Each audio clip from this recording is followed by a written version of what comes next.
and then it's going to be, hello, everybody. Welcome to Shelf Life. No. Let's try that again. Hello, everyone. I'm Kevin. And I'm Rachel. And this is Shelf Life, a podcast featuring a pair of siblings. What are we? We're A pair of siblings. gonna have to cut that. Rachel, cut that. Oh, I'm out keeping on it. the edit. No, I'm keeping it. This is a podcast hosted. We are brother and sister, and we are going through all things culture, past, present, maybe future, depending on. I mean, technically, yes, because we are recording this in a certain year, and hopefully, we're recording this in the future. We are going through everything from movies, TV, books, comics, games, anything entertainment-wise, and determining whether or not it is shelf life worthy. Meaning, is it good enough to be your collectibles on your shelf, virtual or physical? We're proponents of physical. We are collectors. But we're going through one by one, and we're trying to figure out if it is shelf worthy, if it has shelf life. And this week's episode, or tonight's episode, is featuring the 1998 movie. What are we doing, Rachel? Well, it's a mashup of Gremlins and Toy Story. A little thing called Small Soldiers. Small Soldiers, directed by Joe Dante, the director of Gremlins, and this has a extremely Gremlins-y or Gremlins-esque vibe to it. It's definitely a Joe Dante movie. I'm gonna start here. If for the folks at home, or in their car, or wherever you're listening to this, on the toilet, whatever. I don't know how well people remember this one. I think people our age probably remember it, but if you're 3 years older than us or you're 3 years younger than us, I don't know if you know what this movie is. So I Rachel, have a feeling that's true, yeah. would I you think it's very a short a time period that actually knows what this movie is. And part of our goal with the show is obviously going to be trying to find things that we're going to do obvious stuff for sure, but we're also going to do stuff that people might not have necessarily known, including us. We'll do episodes on stuff that we've never seen before, I think, as part I'm very of this. excited for that. And we want to make sure that we capture the essence and and as we'll always say, the truth about what goes on your shelf, what has shelf life. But Rachel, for the folks at home who may not know Small Soldiers, and I think you succincted it up pretty well, can you give us a little bit about the plot? What's going on in Small Soldiers? Okay, so I'm summing this up, right? So these toy makers create a new set of toys that come to life because of artificial intelligence and run amok. And that's pretty much what happens. Yeah, it's Gremlins with plastic toys. Yes. And I can say this. I know I went to the theater to see it. Oh, did you really? I know I can distinctly remember sitting in the theater to see this in 1998. Also, we didn't plan to do two movies from 1998 in a row. Or Ohio. Or in small town Ohio, but we have this scheduled out. We have this show planned. We didn't notice that. I don't know. Maybe we're just nostalgic for 1998, Rachel. So it was a simpler time. It was a simpler time, especially when add that to the list. The first wrestling thing that I have planned for us is from 1998 too. Are you kidding? Oh my god, this is the best thing ever. I think the first thing that we should do for everything should be 1998. Except next week, spoiler alert, we'll be going to 1989. So we kind of already ruined it. But I remember sitting in the theater. I know Mom was there because there's a part in this movie when they're watching wrestling, and I know I was getting the, there's wrestling. Like, I can distinctly remember that particular memory, but I don't remember, like, anything else about sitting there in the movie. But if I was there, I'm assuming you were there too. I don't And you would have remember. been little. I was 6. Yeah. I was 6. I don't remember. No, I like, really don't. I don't remember going. I remember I had the toys, and I don't know if they were the Happy Meals or if they actually bought us the toys, but I remember there's one of the Gorgonites is a eyeball, and his little Oh, yeah. fingers had suction cups on them in the toy version that I had, and I would stick it to the car window. I remember specifically doing that. And I know I had an Archer. Yep. I had a Chip. I think I had a Chip Hazard. I think so. And then we also had the one that reminds me of Freakazoid. No, we did not. Yeah. 'Cause no, there's I'm pretty no way. sure. Or I had like a mini version that must have been in a McDonald's Maybe Happy you Meal had- yeah, because I maybe- remember having him. And I believe it was a Burger King Kids Club. Oh, was meal, it? Oh, which you're we'll right. It get was to Burger in a King. I'm second. sorry. It wasn't McDonald's. It was Burger King. And yes, there's a story behind that. And I don't know if we want to mention it here, but we can go over No, that. you might as well because you brought it up. You brought up the fact that you had the Burger King toys, so Yes. we might as well go into Burger King's tie-in and influence over the movie. Or was there actual influence? There I know was there's influence. there's a story about something that had to be pulled. Oh, okay. Well, let's start with the influence. Let's start with the influence, and then we'll go into the. So And we might cut my part because I don't even know if we're gonna want to keep that in the Well, the show. we'll find it's out. history. It's something that happened. I think we have to. Sometimes we have to get into the seedy stuff. Sometimes we've got to put stuff in perspective for people to understand what might have been going on in the world at the time, or what's going. Last week we had to talk about frickin' Miramax and the fact that that company doesn't exist for a very dark reason. Yep. So before I get into that, I will say, for those that have not seen the movie or any of our episodes that we do, past or present, or future, we do deep dive everything. We go into minute detail about everything that's going to happen in this movie from start to finish, because that's what the two of us love to do. So we will spoil things. There's a spoiler, like, stamp spoiler alert underneath Shelf Life, and that's what it's going to be. If you don't care about it, then keep listening. If you want to see the movie before you listen, or see the show, or read the book, whatever we're doing, go do that first. Yeah. Pause right now and go watch it. Go read it. Go whatever the heck we're doing for the current podcast. And then now you're back. Okay. Go Okay, ahead, you're Kevin. back. Spoilers Great. are allowed thank you now. thank you for putting the pause in so that they could pause the show and then go do it and come back and unpause the show. Well, I mean, we have to, right? You have to put a little pause in. It's necessary. Science does say, though, that knowing what's going to happen, knowing the spoiler, actually doesn't ruin it for you. It actually it could make it better for you because you're anticipating it. I look at it this way. I'm very against binge watching because of anticipation, and we'll talk about this in future episodes, I'm sure, as well. But I'm not a big fan of binge watching because I like the feeling of having to wait for the next part of the story. I don't know what that means about me or what it means about. I like doing that too. I mean, that's why I liked watching shows on TV. It was like, oh, okay, we have something to look forward to next week because there's the next episode. So I mean, it's just kind of that like happy feeling of expecting something in the future, looking forward to something. Yeah, you have to have something to look forward to in this dreary life. It's been a hell of a time. So anyway, Joe Dante is the director of Gremlins. He's directed some other movies as well. Gremlins probably his most iconic film. He has several under his belt, of course, but I would venture to say Gremlins is probably the most iconic. He is quoted as saying, when it comes to Small Soldiers, that he was first tasked with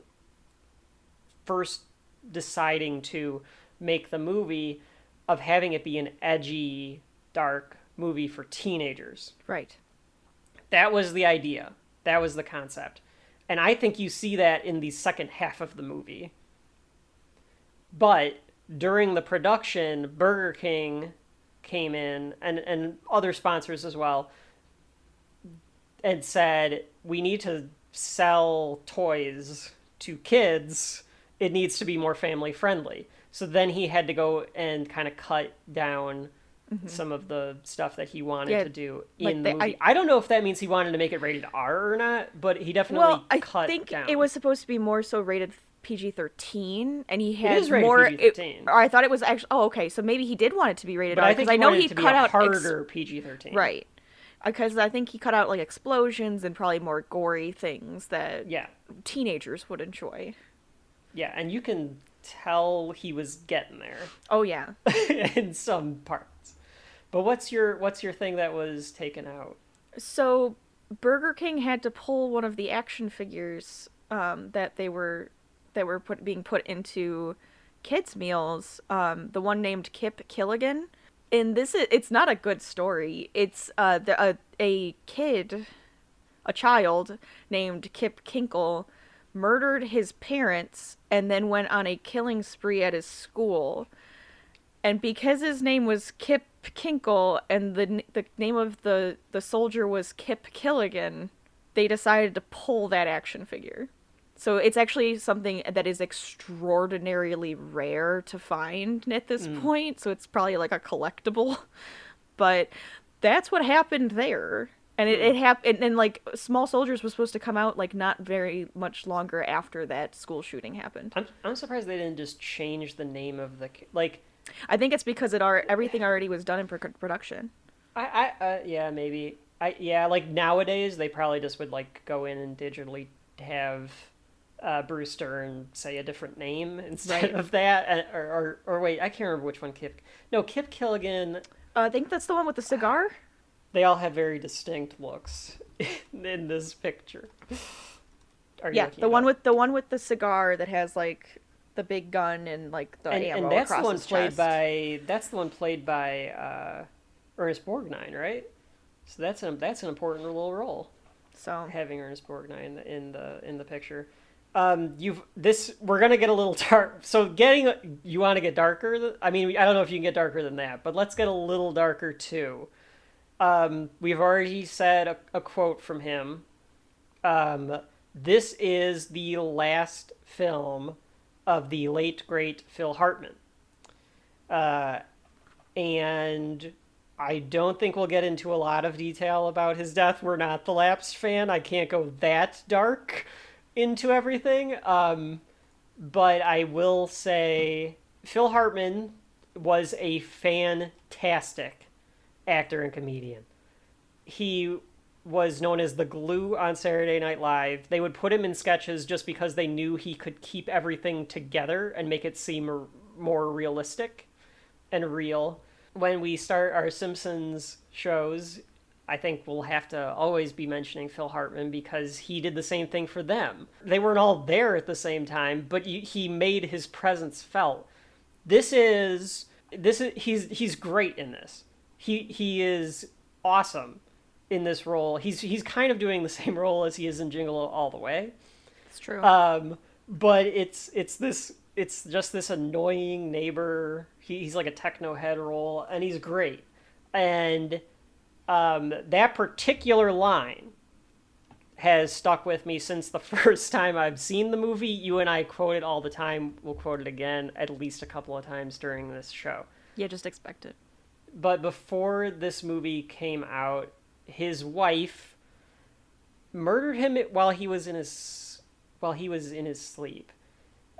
His wife had a lot of drug problems. She was trying to get clean. I think he was trying to help her, and it just did not go right, obviously. But she murdered him and then killed herself. It's an extremely tragic story. It's just one of the saddest things to happen, and you never hear anybody say anything bad about Phil Hartman because he was just so damn good at what he did, and he seemed like such a likable guy, and it comes through in every performance he does. So I obviously I don't want to get into those kind of things, and I don't want to dwell on someone's death. I want to celebrate what they did great, but I do also want to acknowledge the fact that this was his last film. Right.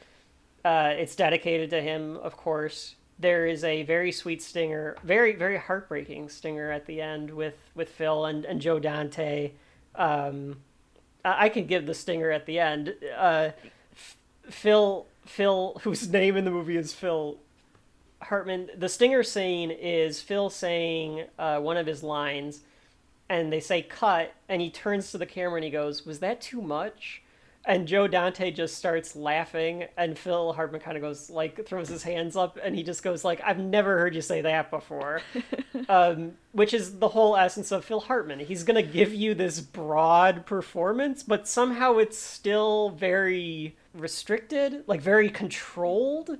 I don't know how to describe it, but I don't know if I've ever seen him be bad in anything. And I've, like, he shows up a lot. Especially in the 90s. Yeah, he commits to his part, and I think that's what really brings it out. Yeah, yes, he gives it. I'll say this about everyone in this movie, especially Phil Hartman, but everyone in this movie, everyone is trying their damnedest, and I think that that's a reflection not only of having Phil Hartman and like these other kind of professionals on set. It's a reflection of having Joe Dante as the director. I think he seems like a very well-respected director that people want to give their all for, and because he has such a unique tone, they want to try to match that tone with him as much as possible. I think that everyone does a pretty damn good job. Even the voice acting is really good. Absolutely. Oh, I think they had a lot of fun with this show, and I think that's kind of like it shows a lot. And they were even saying they felt like big kids again playing with the toys because it wasn't all CGI. They were actual action figures that they were puppeteering and moving around. Well, and we should talk about that a little bit. So Stan Winston, who is a Hollywood legend, and I say that as someone that doesn't know a lot about the inner workings of Hollywood. We don't care necessarily about how the thing got made. We just want to care about what was actually made. But Stan Winston is responsible for some of the greatest practical and special effects you've seen in movies.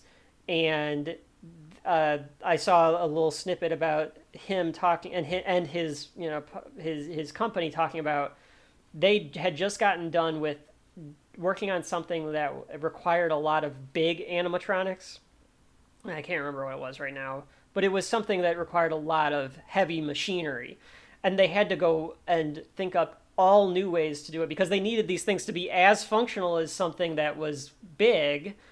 But now they had to do it with, essentially a 12-inch action figure and figure out how they can make the thing move with puppetry. And there's some fun stuff that's on YouTube of like the behind the scenes of them trying to get Archer and Chip Hazard to kind of fight each other as puppets, and they were having issues doing it, so they had to start using CGI. Sure. So it's hard not to appreciate the work that's put in the background of a movie.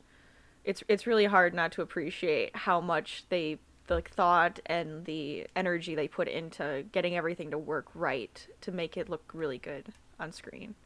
Honestly, and I even wrote this in my notes a couple times, the CGI is not that bad. There's a couple of scenes where it's like, but, and again, I think this goes to Joe Dante being a damn good director, and this is also a DreamWorks movie, so it's got some Spielberg in there as well. Just like Gremlins, it's the same pairing. I think he knew when and how to use CGI, because most of these scenes that are using CGI, it's just the action figures. It's not people are over here and they're interacting with the CGI. It's a mix of just the action figures or the toys, and it's not usually here's Kirsten Dunst and Chip Hazard in the same shot, and they need Chip to do something complicated that a puppet can't do, so we're gonna CGI it. It's usually like, no, there's just the shot of Chip, and then we'll do a shot of Kirsten reacting to it, or something like that. So again, I think it goes back to that whole idea of they knew they wanted to make a good movie. They wanted to make to your point, a fun movie. I think that the studio wanted to sell toys. Yes. I No. agree. No, I did read that too, is that where the toys did better than the movie itself. But I do think that was also the company. It's just the way it is. Well, and I gotta tell you, Ever I since still, Star Wars, it's always make sure you get those toys out before the movie. well, yeah, the toys from Star Wars. That's everything. Right. The merchandising is everything. Merchandising. So the budget of this movie was about $40 million. It grossed $54.5 million. So it made money. It made its money back. But I don't know if you were able to catch how much money it made in merchandise. But I'm sure it made more in Burger King kids meals than it did. I don't know if I saw the actual numbers, but they did mention how it was like an extravagant amount of money. The interesting thing about this, and we'll get into it when we get into the detail, is this movie tries to come away with a couple of very blunt. I don't know if I'd call it very blunt, but it tries to come away with a couple of themes, a couple of messages, a couple of takeaways for the American audience in 1998. One of those is anti-big corporation. Yep.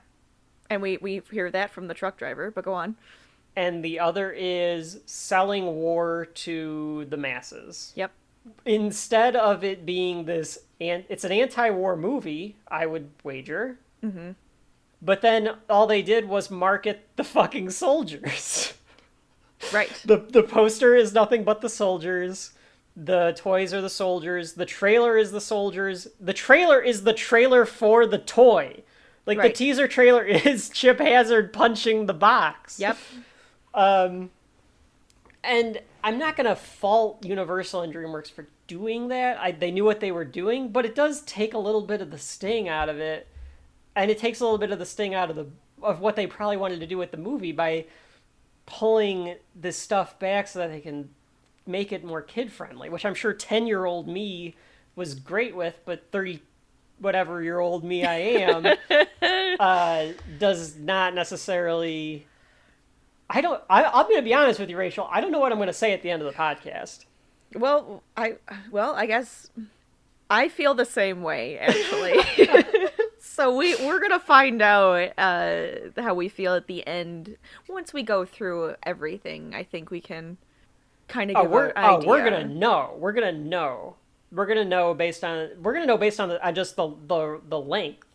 So folks at home, you know how long this podcast is. Maybe that's a giveaway based on our last podcast, where we were gushing over the faculty for 3 hours. I don't know how long this will go. Two things that I want to point out before we dive into it, unless you have other stuff too. No, go ahead. One is on IMDb, because I was trying to make sure that I had the list of the cast and everything. One of the plot keywords, the first plot keyword on IMDb, a gigantic website for movies, is child gagged. What? I mean, that happens in the movie, but does it? Child gagged. So You're right. If you search for the following plot keywords, you may get Small Soldiers. Parody, childhood dream, child gagged. I don't know who's searching that, but stop. Yeah, none of that. Another thing to point out, it has 4 credited writers. 2 of the writers don't have a whole lot of other stuff, like very little things here and there. But the other 2 writers, and Rachel, you might even recognize the name, but if you don't, you'll know them once I say what they did, are Ted Elliott and Terry Rossio. And they will be showing up again through our journey, because they wrote Shrek and they wrote the Pirates of the Caribbean movies. Oh. So they will show up again. Yeah, add that to the list. Yeah, add 100%. at least 3 of them to the list. I don't know if there's No, we might have to do all I'm of them sorry, just to but fucking the other rip ones in. don't exist.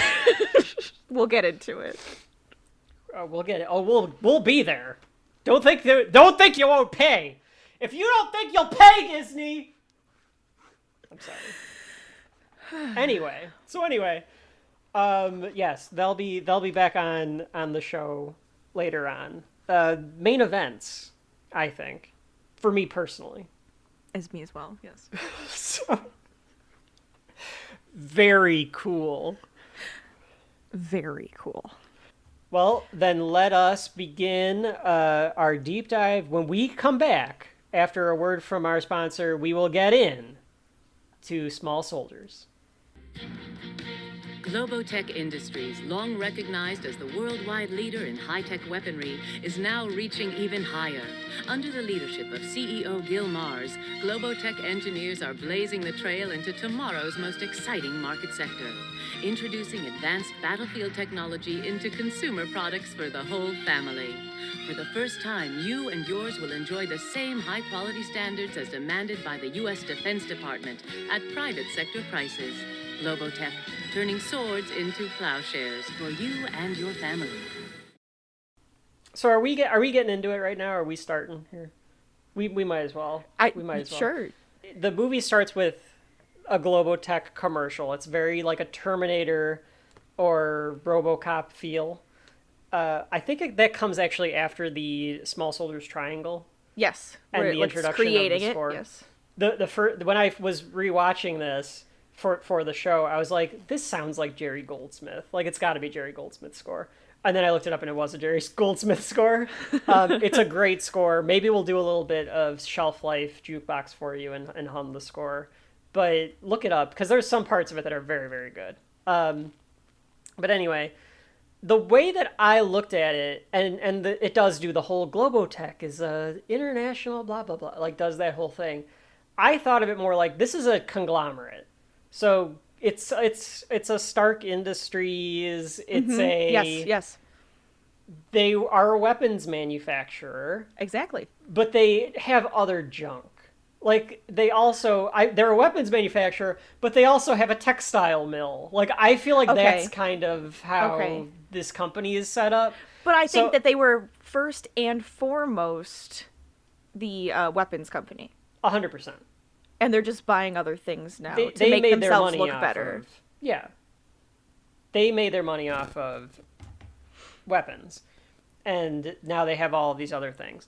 The other way to look at it, and the cynical view, and the satirical view, which Joe Dante might be putting on, or the writers might be putting on because of the fact that you get this tone later with the movie, is that the company... So Heartland Toys is the company that ends up making the products. They're renamed Heartland Play Systems because toys is not a good enough word. Another take on corporations having to you have to brand it. Mm-hmm. The movie's kind of ahead of its time in all of this. You could have the cynical viewpoint where they're trying to reach kids. They're trying to indoctrinate kids into liking war. Sure. Which we'll get into this in the scene coming up, but I don't know. Like that is a very cynical viewpoint of what the movie is or like why they're doing it. But I wouldn't put it past them. Wouldn't put it past a company that is putting that kind of a slogan in their commercials to you. Yeah. But you know what else? So that commercial reminded me of RoboCop, and add RoboCop to the list. Absolutely. It will. Folks at home, you can't see this, but Rachel, every time I say or she says add this to the list, she literally writes it down. I'm physically adding it to a list. By the way, we have enough on this list to do this until we die, I'm pretty sure. Which I'm fine with. Oh, yeah. But we had at least a list of like 500 movies that we can do, and that's just the movies. And that's without anybody else's input. But wait for suggestions. The other thing that it reminded me of, and you'll appreciate this, and hopefully part of our audience, It reminded me of when you go into the ride at Universal Studios for Terminator, and they show you the commercial for Skynet. Yes. Or for Cyberdyne Systems, but they're showing you like, and now we're introducing Skynet. Right. That's what it reminded me of. 100%. Was the Terminator 2, the ride. It is partially Universal, though. They worked with Universal to make this, so I could Universal totally did see make Universal saying, let's make this, and it'll, like, be perfect for it.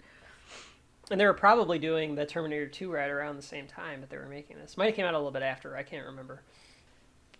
So you get this idea of what kind of a company Globotech is, and after the commercial, it has the Heartland Place System sign being lowered down, and it's a division of Globotech or something like that. And a lot of this score that Goldsmith does, and I'm a score nerd, you're a score nerd, so when we have a good score, we have scores we think that should be featured, we're going to talk about them. It's a lot of percussion. It's a very much a war-themed, like, bump, bump, bump, ba-da. Yeah, it's great. Da, it's great. da, da, da, da, da, Yeah, a lot of staccato. Yeah. Very orchestral. I love it. It's a really... I keep replaying... There's 2 tracks that I keep replaying. One is just the theme, which is just them assembling the toys. Mm-hmm. And the other is the roll call when Hazard pulls them off. Awesome. It's beautiful. Awesome scores.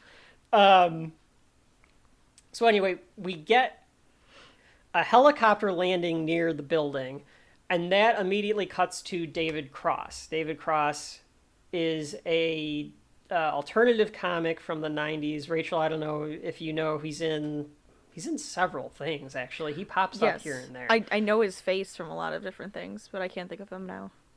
He's playing Irwin, who is one of the... I would say when Heartland was just a regular toy company, he was probably the heart and soul of that toy company. He was the idea man. He came up with he was the creator. Yeah. And he's nervous that someone's here, and he's scrambling to grab all of his stuff. So he's on his way to some kind of meeting that we're about to find out. And he runs into, on the way to that meeting, Jay Moore, another Canadian who's in a bunch of stuff. That's what I got out of Jay. He is playing Larry Benson, but he's definitely, he takes David Cross's ideas and he comes up with how to market it and how to sell it. Right. Kind of the design guy. We have the design and we have the marketer. Mm-hmm. So they're on their way, and you get an idea of exactly where these two are coming from. Irwin is a guy that thinks that it should have stayed small. It should have been for the kids. It should have been about teaching kids. That's the idea of toys. The heart of it, yes. And Jay Moore's character is way more of, we're going to make more money this way. Yeah, so, he's kind of a cynic. That's what matters, is the profit. Right. That's the bottom line. Literally. That's life. As they're on their way to the meeting, they get greeted by the new CEO's secretary, I guess, right-hand woman. She's the Smithers to his Mr. Burns. Yes. And her name is Ms. Kegel. Yeah, and I have a question. Is that a joke? Is that a joke? For Kegel, okay. I'm sorry, Kegel exercises? I don't think... That's the first thing I thought. I'm like, wait a minute. As an adult. Well, as an adult and as someone that will, hey, add this to the list, that episode of The League, I can see where why your head would go there. My head didn't go there immediately. My head actually went to the fact that there's a character, one of the antagonists in Gremlins' name is Mrs. Deagle. Oh, there are so many references There's a lot to of Gremlins other references. things. It's not even just Gremlins. There's so many references to like other movies and other like music and shows, and yeah, it's like us. They reference everything. Well, yeah, but I thought it was more of a reference to Mrs. Deagle. Okay. From Gremlins, because we do get Gremlins references throughout the movie. Okay, I'll take it that way instead, because the other I was just like, seriously? So she leads them into a boardroom, which I thought was a big boardroom for the fact that this seems like a smaller we're in small town. I don't know if this is in small town Ohio. Most of the movie takes place in small town Ohio, but this felt like a smaller company. Like it wasn't like a giant factory building. It was kind of like a regular like 1-story, 2-story office building. Well, I think some office buildings that are that size, and I think I could kind of relate to the size that they are. They have a boardroom that's large enough to hold Yeah. enough people, any type of meeting for understanding the different products that are going out and all the design and everything like that. Did you notice any of the toys that were there when they like walked to the front? I wasn't able to catch a glimpse of most of them. There was one like set of toys that looked like a very disfigured Mr. Potato Head. I didn't know if it was I don't like remember seeing that. like a rip-off like Mr. Potato Head. Well, because they have like an old company would, they have some of their successes behind like the glass and stuff like that, and they have like this demented looking Mr. Potato Head. Oh, I had no idea what it was. yeah, and like a Raggedy Ann. Yeah.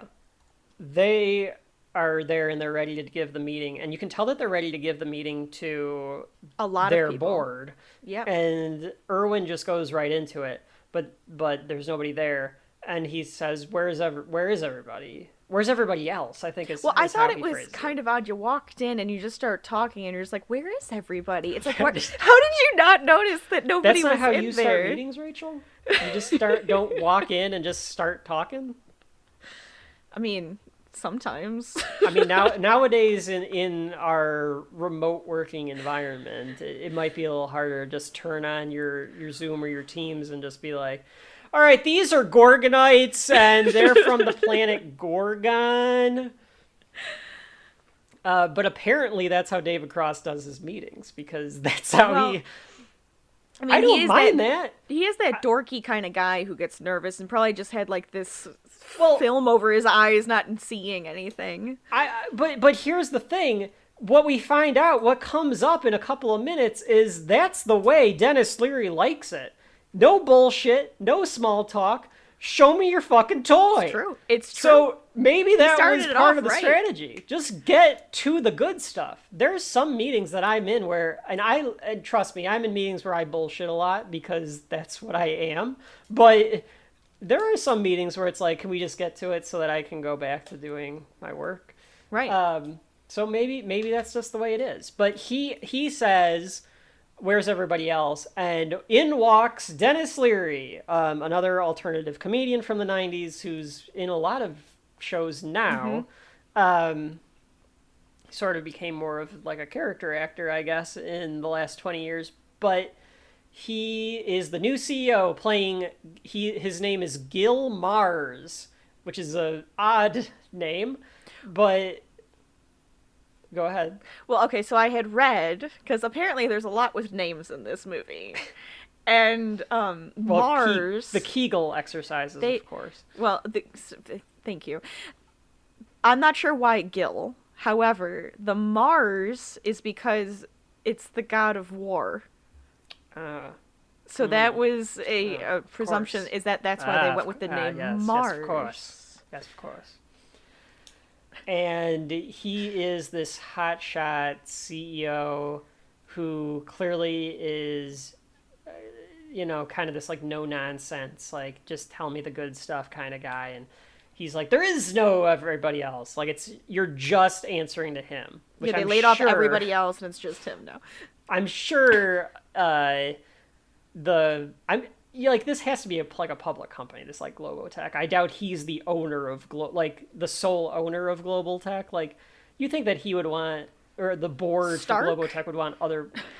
Stark was publicly owned. Yeah, but he tended to He have owned the a last majority word of the in shares. everything. Yeah, I get it. Like, yeah, he probably owns 75% of the shares. Maybe that's the situation here. I think so. You think this is a Tony Stark, Vince McMahon situation? I do think it is that sort of situation. It has to go through me. Yes. Or no matter Pepper what. Potts / Triple H. I guess it would be Triple H. I guess Triple H is the Pepper Potts. Is Triple H the Mrs. Kegel? Someone look into this. Yeah. Well, we just lost all of our listeners because we talked about professional wrestling for 30 seconds.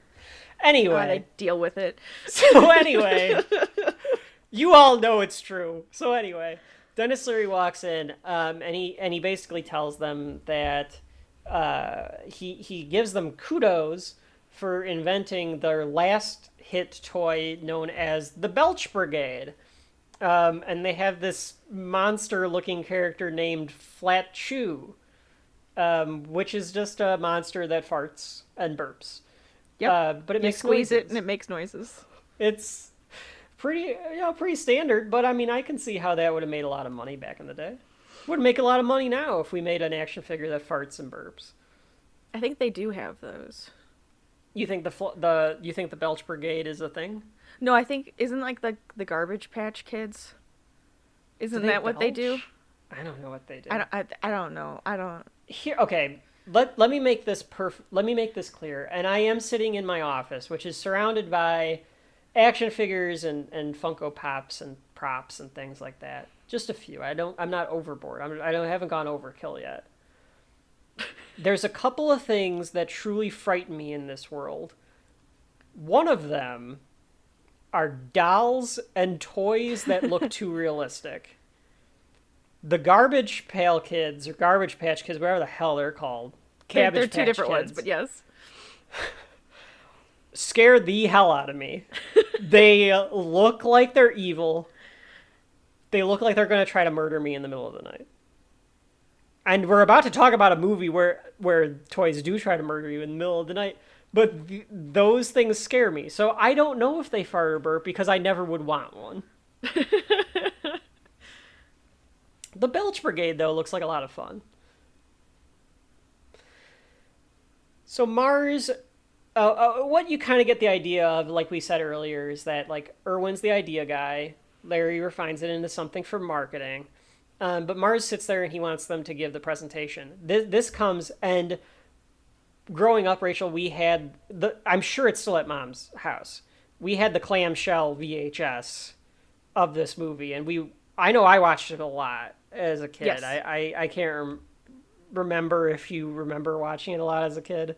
Well, I probably watched it with you, but I also remember watching it a lot on the VHS tape. So There's a few lines in here that I'm going to point out because I can just remember, like, they've stuck with me. Not as much as the one line, but this line has stuck with me forever too, which is Irwin starts giving the presentation and he turns because he realizes he hasn't really like acknowledged Mr. Mars yet. So he goes like, "Oh, hi, how are you today?"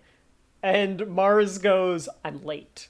And he does it with like this like very like, it doesn't matter, like move on. And for some reason that's always stuck with me. I've never been able to use that in a normal setting because I would just look like a dick, but like, God, what a power move to just be like, I'm late.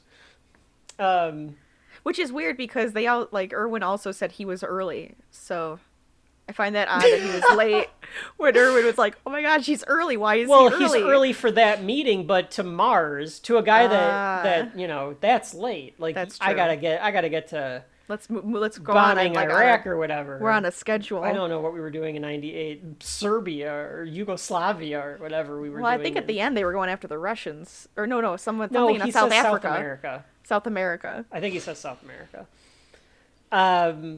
So Irwin starts introducing the Gorgonites, and he has shitty cutouts and drawings of They're all the cute, Gorgonites. I think we should start with the names. So do you want to go through the names of the Gorgonites? Or do you want me to go through the names of the Gorgonites? I mean, if you want me to do the Gorgonites and you do the... I'll do the Commando Elite, that's fine. A key part of the Gorgonites, and we'll get to their voice acting later, but other than Archer, they're all voiced by the Spinal Tap band from This Is Spinal Tap. Add that to the list, by the way. But go ahead, Rachel. Give us, who are the Gorgonites? We have Archer, who is their leader, the emissary of the Gorgonites. Let me go. It's all right. Okay, I'm sorry. I'm stealing your thunder. yes. Thank you. We have Archer, the leader. We have He is Archer, the emissary of the Gorgonites. Troglodyte. Troglodyte. Yes, the barbarian navigator. He navigates according to Erwin. He navigates. Ocula, which is a scout. The eyeball. He's just a big eyeball. Slam Fist, the enforcer, aka Quasimodo. Quasimodo. He's just a Quasimodo ripoff. Definitely. Which I don't. Hunchback of Notre Dame had to come out at some point around this time because they do a couple lines from Hunchback of Notre Dame. 1996. Okay, so a couple years before. Okay. Insaniac, the attack specialist. I hate this character. As a child, because I was a child, he made me laugh. So, but he just reminds me of Freakazoid. Then we have Punch It, the muscle defense strategist, who looks like a rhino. See the rhino? Yeah. Yeah. Okay. And then Scratch It, Punch It's sidekick and fighting partner, who's just like this little bouncy Frog thing. It He looks just like a has weird like toy. 2 hands that he bounces on, and he's just a head. It's very hard to describe these things. You're right, though. Insaniac does look like Freakazoid. Yes. Look a blue Freakazoid. He spins around and everything. And Archer looks like a cat person, Yeah. kind of. Yeah. Yeah. It's like Avatar, but if Avatar was brown instead of blue. Oh, yeah, kind of, actually. He's got that kind of a look to him. Yeah, well, because he's got the, yeah. I don't even know how to describe this at all. You're going to have to just Google these things, folks. But Erwin talks about how the whole point of the Gorgonites is that they are lost. They're trying to get back to Gorgon, which is Yes. their home world. They're gentle creatures. They're trying to learn, and the more that they can learn about our world, the more that they can find their way back to their world. So his hope is that by playing with the Gorgonites, it will help, and it will have kids learn about our world. So that they can find Gorgon. I have a feeling that there's probably like an environmental message that he wants to get across there, I would think so, yeah. or something to that effect. That's at least what it seemed like. Right. The second that Erwin says learn, he cuts him off, and he just says like next. Mm-hmm. He doesn't want anything to do with learning, and that's when Larry introduces Major Chip Hazard.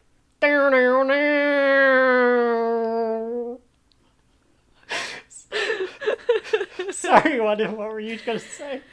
I was going to say, of course, he has a prototype made already, instead of just having, Yeah. like, an idea board. It's called literally, multimedia, Erwin. Look into it. And this And is it- where they use the theatrical trailer. Pretty much. And it shows Chip Hazard, who is played by Tommy Lee Jones. It's voiced by Tommy Lee Jones. It looks just like the villain in Avatar, so just another thing that Avatar ripped off is it does. It looks just like that 100%, guy. 100%. Or Cable. I mean, either way. Is Avatar on the list? Add Avatar to the list. Okay. Keep mentioning it. But he does look kind of like Cable as well. Yeah. And Tommy he's Lee Jones... he's the square The flat cut, top. yeah, flat Yeah. top soldier man. That's all Soldier you man. have. What you think of is a soldier man. Old soldier man. Old soldier man that's what he is. And Tommy Lee Jones, by the way, because I know we credited a lot of the crew with being really good earlier in the show, but he's doing a really... He's trying. Like, Oh, he's I could see excellent. Tommy Lee Jones, like, coasting through this to, like, just get his paycheck. He's not doing that. He's putting some effort into these line readings that he gives. Again, though, I he think. could just be enjoying himself, and then it just Sure. comes across that way. So this could be him coasting, but because he's just having fun doing this and then going to the next thing. Well, it's a year after Two-Face. Add that to the list. Oh, yeah.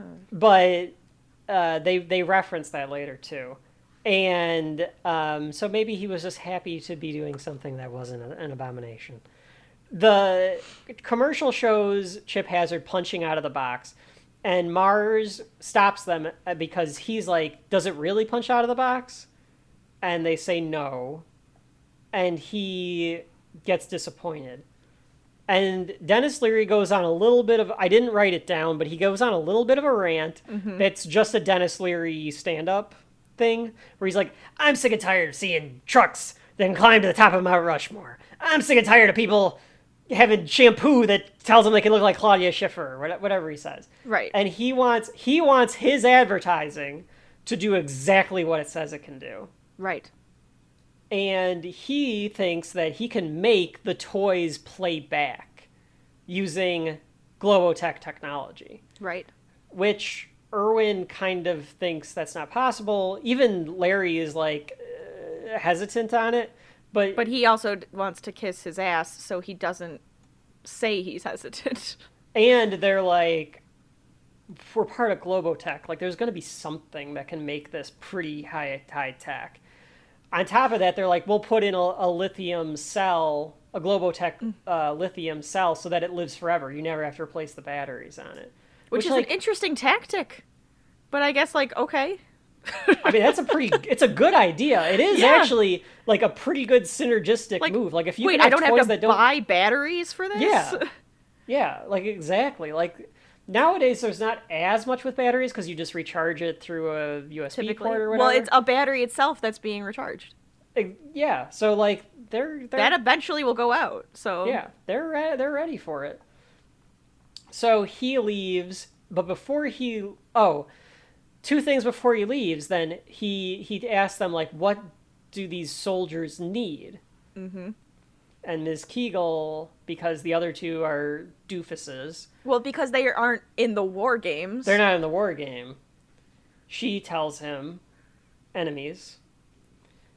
And Mars comes up with the idea that the Gorgonites will be the enemies. These are hideous monsters, and they'll be hunted down by the Commando Elite. So now they have this premise, and Irwin, of course, is upset about this because he doesn't... That's not his idea for the Gorgonites. The Gorgonites are supposed to be like pacifists. Yes. And he says, "Isn't that violent? Isn't that a little violent?" And this is another line that comes back to it, and it's a line that is kind of the summary of the theme of the show. Don't you think that's a bit violent? Exactly. So don't call it violence. Call it action. Kids love action. It sells. And that is pretty much your premise of Small Soldiers. Doesn't he also say they're just toys?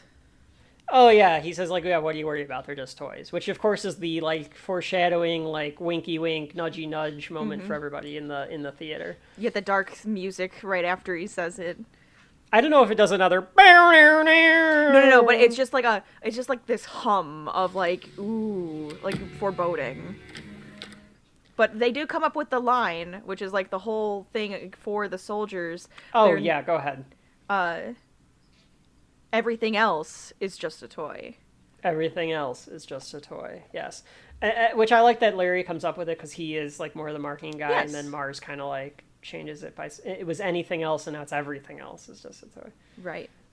And one thing that I pointed out, and I don't know if you noticed this either, but it is 1998. I felt like their suits were too big. Like, Dennis Leary's suit fit him, and I didn't know if this was, like, trying to be, like, a status thing or whatever, but, like, didn't Irwin and Larry's suits...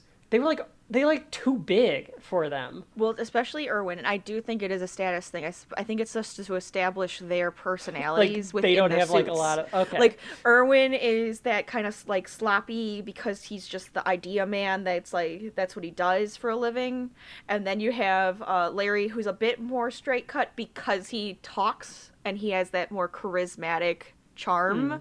So he had a little better fitting suit. Right. And then you have the main Mars, who is like perfect it's suit a that's custom tailored to suit. him. Yeah. Absolutely. Okay. I think it's just a personality thing. All right, I like that.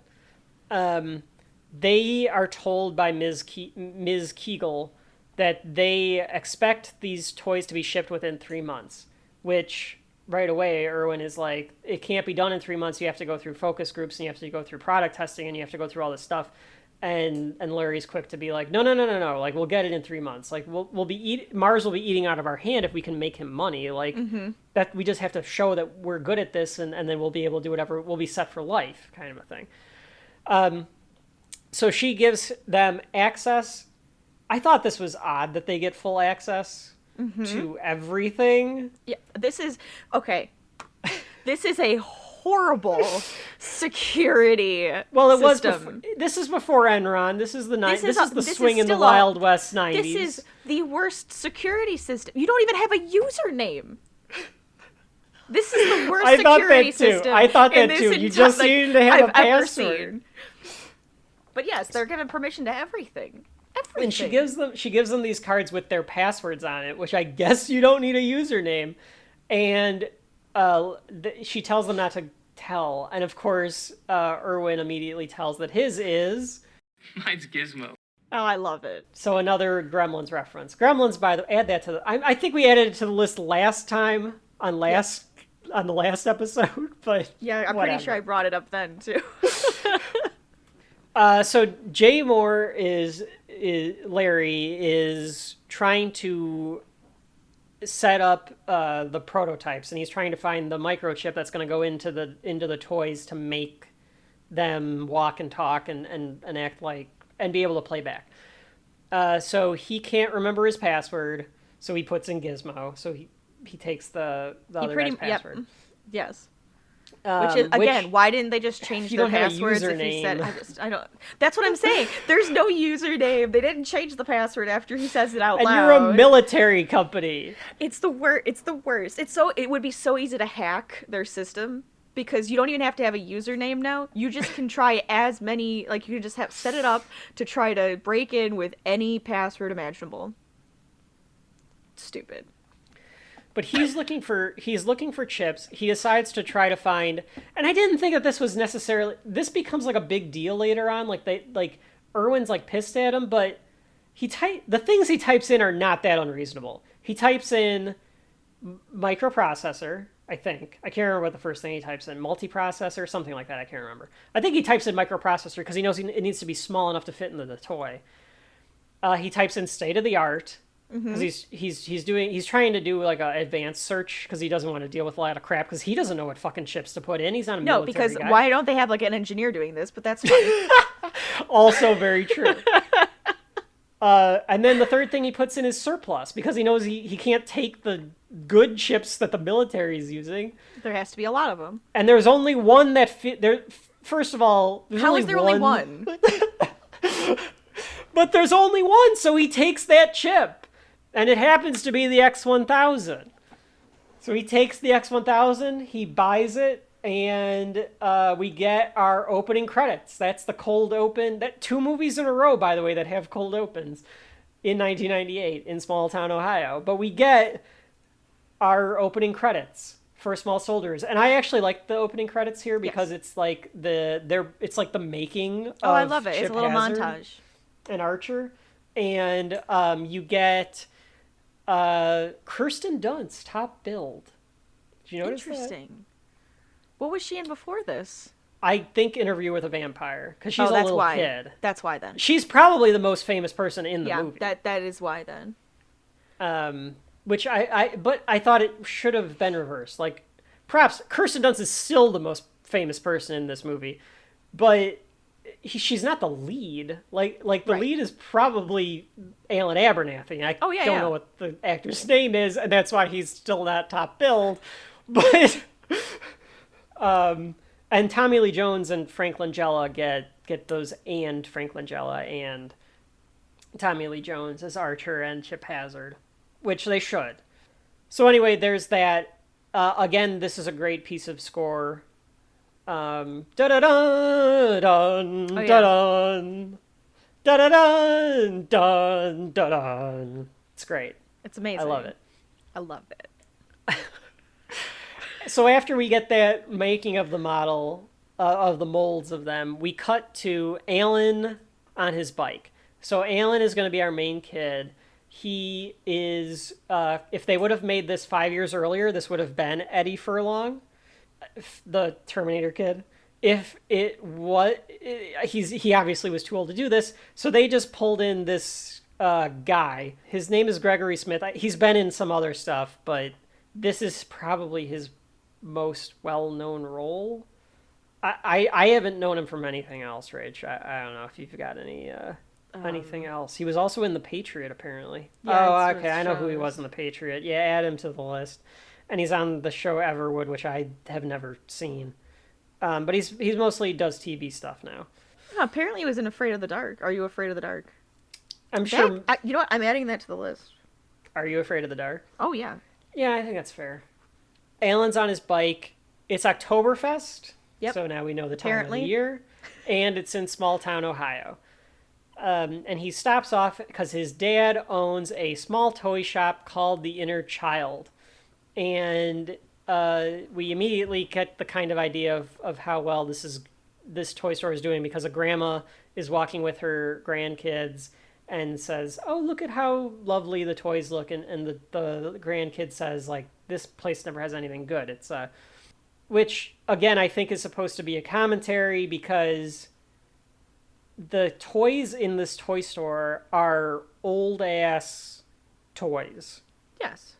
They're like quaint little toys, like fun, cute things, but... Yeah, but like, who's... to everyone's point in this movie, who's buying this stuff?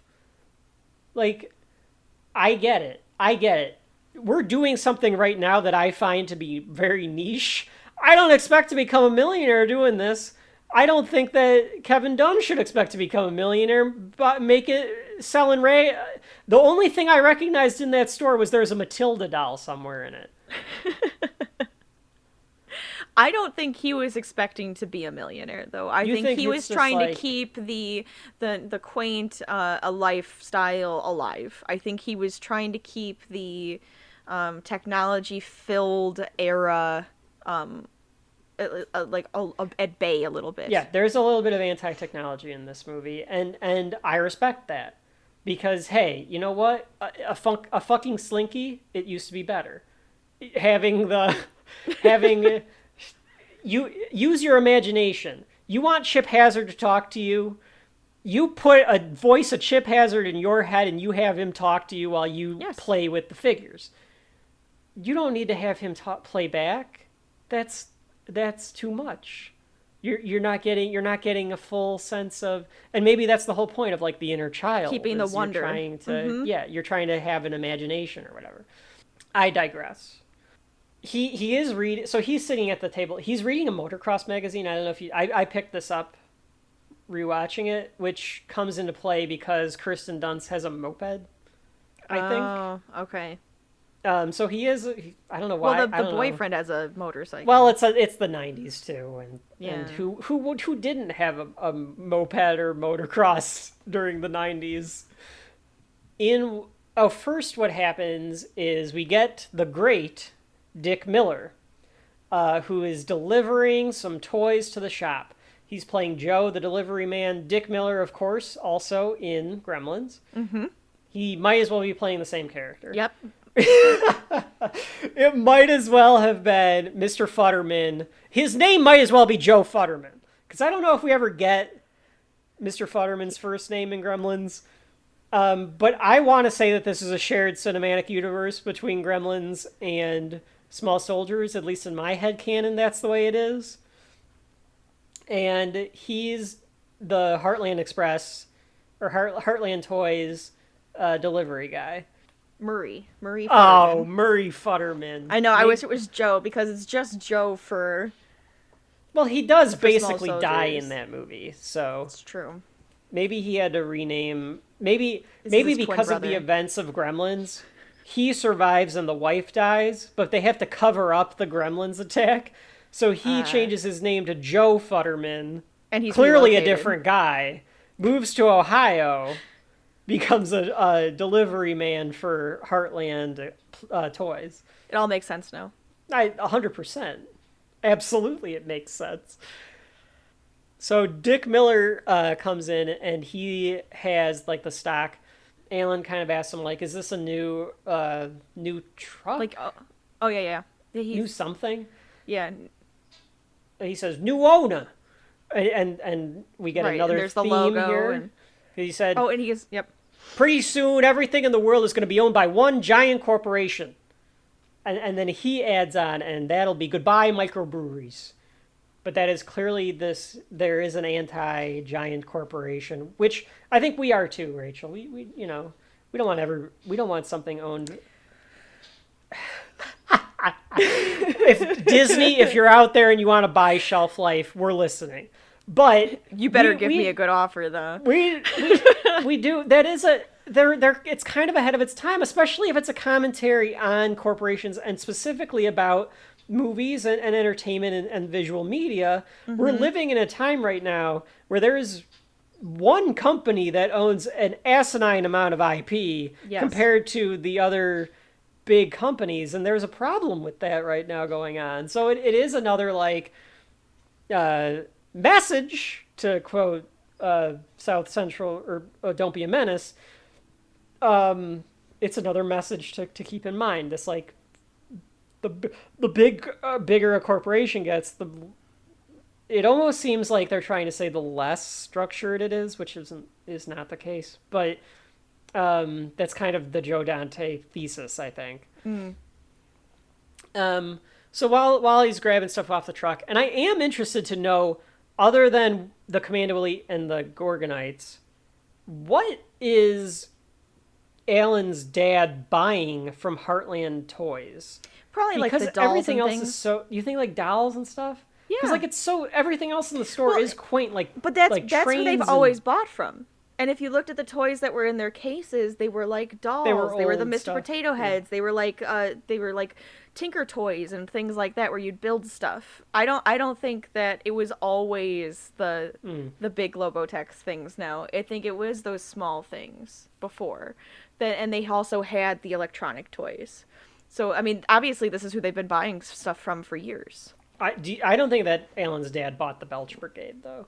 No, I don't think he has the Belch Brigade. We missed out. We didn't see him on the shelf, so. That's true. I think that he missed out on some profit if he would have just gotten the Belch Brigade flat shoe in there. But that's Alan's point. Do you think that flat shoe... So, nowadays, because everything is being made into a movie, do you think that the Belch Brigade movie... It would be a TV thing show in this universe? Oh, a TV show? Yeah, it'd be a TV show. Like a mini Netflix. series. Possibly. Is it live or action? Disney Plus, I think, is more so where it would be. Well, this is DreamWorks, so it could be a Peacock potentially. Oh yeah, or it could be a Peacock. I think it's just one of those random shows that has like one season. Oh, nobody ever advertises it. It's been on there. There's maybe that it's cult anime, that, of kids who are obsessed with it. That's about it. Like today, kids, adults are like, there's a Belch Brigade animated series? Holy shit! Yeah. And then they watch Flat Shoe. I don't know what I wish we could come up with an enemy for the Belch Brigade, who their mortal enemy is. You know what I think it is? Alka-Seltzer? Okay, it's either... So, yes. Pepto-Bismol? There's definitely, that's one of the enemies. It's like a little, It's like this, amorphous blob that looks like Pepto-Bismol. Yes. That's one of them. But then another one of them is, food that makes you, that relieves your gas.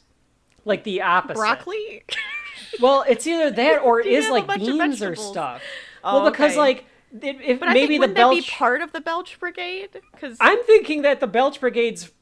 Their power comes from their belches and their farts, but it also can be their detriment. It's like kryptonite. If they fart and belch too much, how are they going to be, effective in whatever the Belch Brigade does? Well, my favorite thing is that you're making them into a superhero right now. Well, what do you think they do? You think that they're Captain Planet? I don't know. What I do thought they were the bad guys. Oh, you think they're the bad guys? Yes. Oh, now that's interesting. That actually might make more sense, because then if they're fueled by junk food... Yes.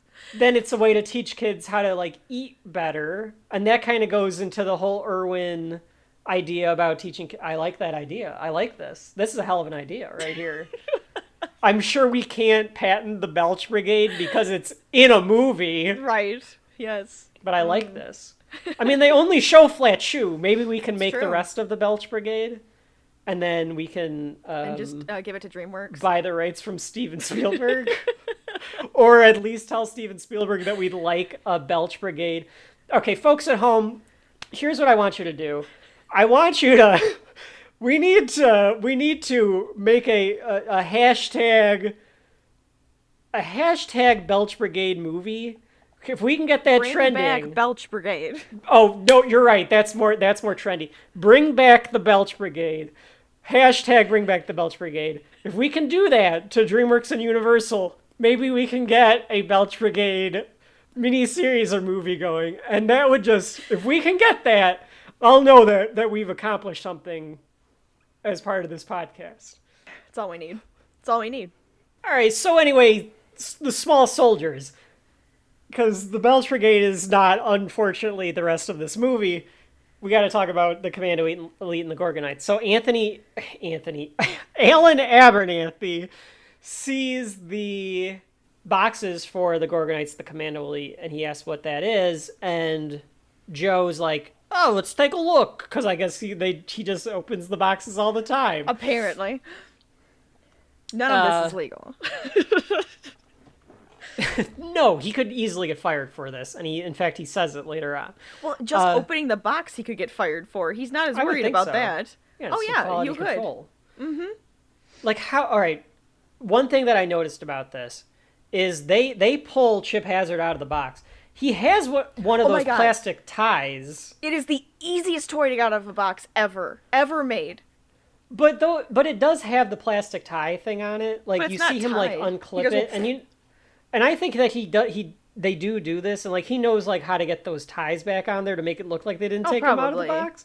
But later on, when Chip does punch his way out of the box, if he had that damn tie wrapped around his waist, none of this would have happened. But that's what I mean. They literally just pull the plastic off and pull out it's not even tied in the back. They just pull it out.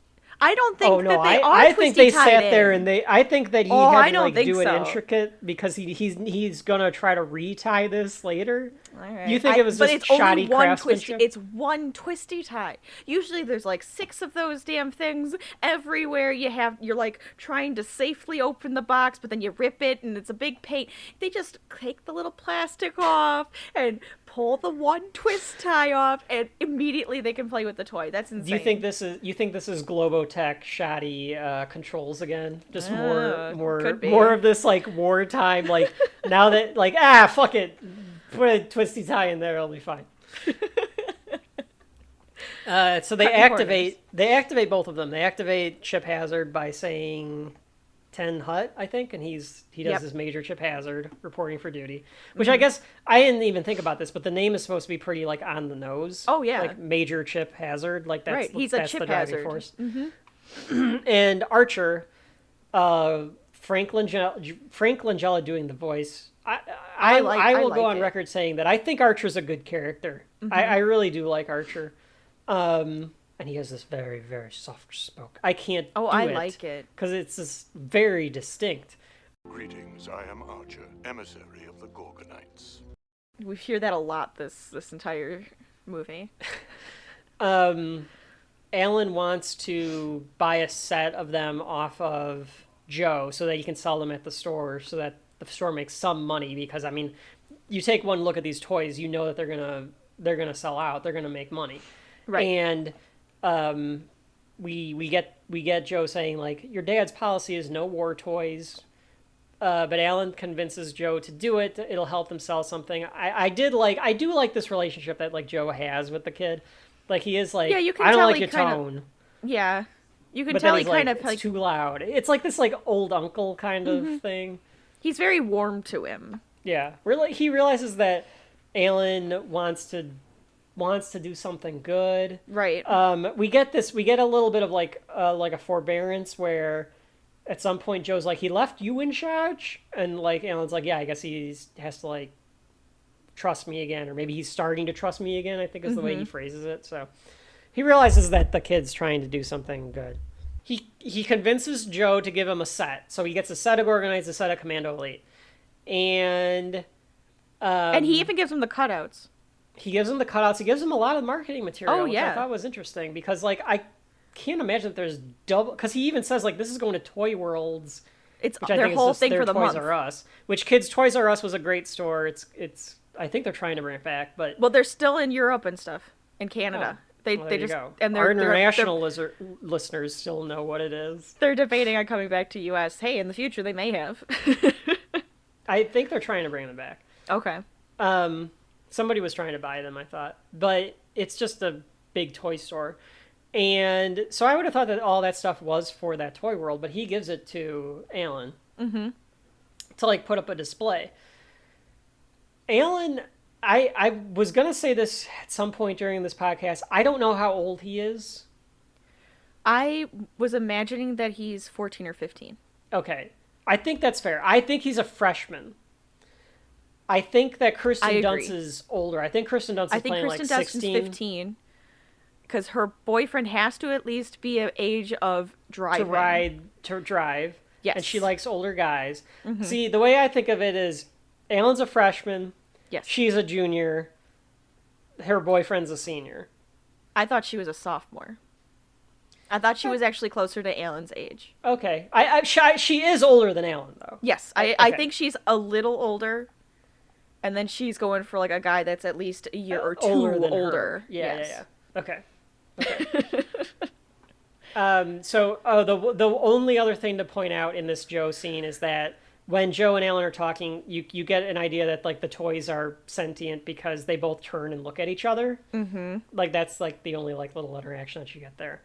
But they're supposed to interact. That's They are how they were supposed to interact. made. So Kirsten Dunst playing Christy shows up with her little brother to the toy store.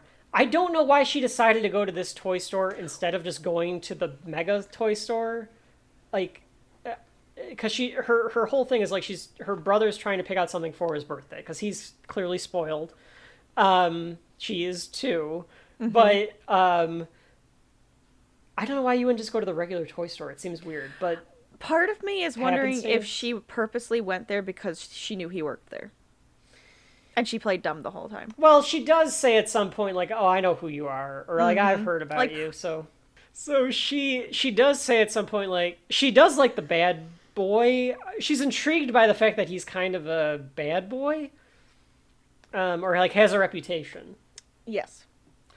We should point out as well that Alan is aggressively horny, in my opinion. Oh, good lord. He's checking his breath.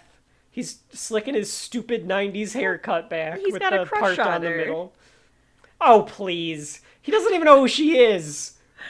I think they do. They've seen each other at school before. Well, the other thing to point out, too, is that they are neighbors. So Right. they probably have so seen he each probably other could before. see her from his room. Horny teenager. Okay. I don't know about that, but I do think that you're probably right that they do know each other. Or they know each other, but They never know met. of each other. Yes, Yeah. this is the first time that they're meeting. So this is where we get a little more of an idea of the store is filled with some old-fashioned toys. And Timmy, the little brother, walks into the back room, and Chip, you get some dialogue of Chip Hazard and Archer. Like, Chip Hazard's like, got Archer cornered or something like that. It feels that And way. Timmy sees it, and Chip Hazard's Chip. like, civilian! Like, which side are you on? Yeah. And yeah. then shoots him. Like, he doesn't even let him Shoots him with, answer. like, He a just little, immediately like, shoots thing. him in the head.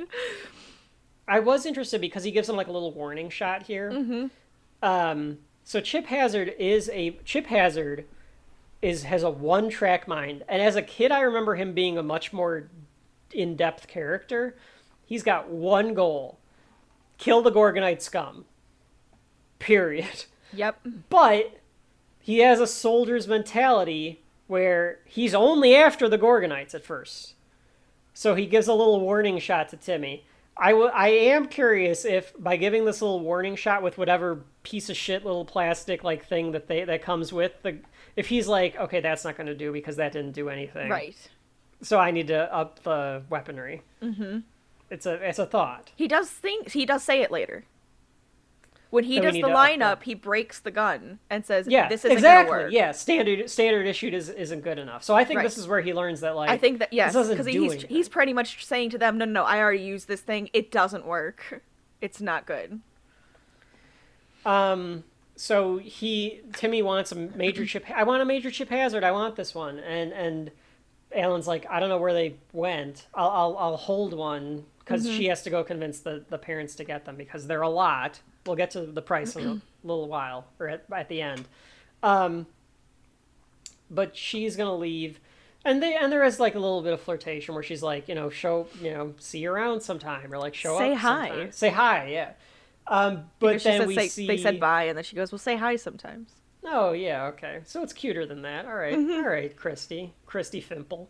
And it's the worst last name. But they leave, the boyfriend shows up, and the boyfriend is the most 90s boyfriend ever. It might as well. So I wrote down, the boyfriend looks like a knockoff version of Brad from Home Improvement. That's how 90s we're getting. And then it turns out that his name is Brad. Yep. He's this tall blonde kid. Brad. With the Leather square jacket. head and the part in the middle, just like Alan has. And he's on a Motorcycle. Motorcycle. Motorcycle. And his name is Brad, so he's definitely a 90s kid. I'm going to say this about the name Brad. I think it should have died in 1999 because it just says you were born in the 90s. Like, I'll give you like 1987 maybe to 1999, but after that, no more Brads. Because it just is so peak 90s to me. Yeah, and like the type of person they are when you just hear Brad. There's such a stereotype with it. And it's real. It's true. So Alan finds them both in the back. Hazard had a compass up to Archer. I think, right? Like, he was gonna kill Archer with a compass. Yes, I'm pretty sure. It looks like he's gonna stab him. But he puts them back in their boxes. So, because he thinks, like, well, Chip Hazard's probably been sold. Archer, not so much. Yeah, not maybe, because maybe he'll get both, because the kid wants both, but... I mean, you need the enemy, right? You need to have something to that fight. interaction, which I just thought of this. I was like, did I have any toys that actually interacted with each other? Furbies. The answer is yes, it is. It's Furbies. I had Furbies. The creepy-ass things that would wake themselves up in the middle of the night, go, ha, and scare the hell out of me, and then start talking to each other. Which might have been around the same time that Furbies was a craze. Because, I think it was. And I remember, like, so our mom... We'll just be known as Mom. We didn't fall into the trends all the time, but I remember she still got us Furbies because... Our mom is a compulsive Black Friday shopper. She's got to get the thing that everyone is trying to get. And there had to have been a year where the Furbies were the thing. 1998. Yeah, exactly. This is the same fucking year. So these things, I don't know how to... It's a stupid looking... All right, it's a ball of fur. fur. It's got eyes, and it's got like a beak for a mouth, right? And then these big gizmo ears. They kind of look like It Gizmo. does look kind of like a gizmo, yeah. A chicken nugget mixed with gizmo. Yeah. Yeah. And I had a pink one, and then I had a baby Furby that was light blue and light pink. And you were supposed to, like, feed them, and Yeah. the more... And the thing... They were supposed to, quote-unquote, learn. Mm-hmm. So the more you talked to them... the more they could learn and interact with replicate your speech and stuff.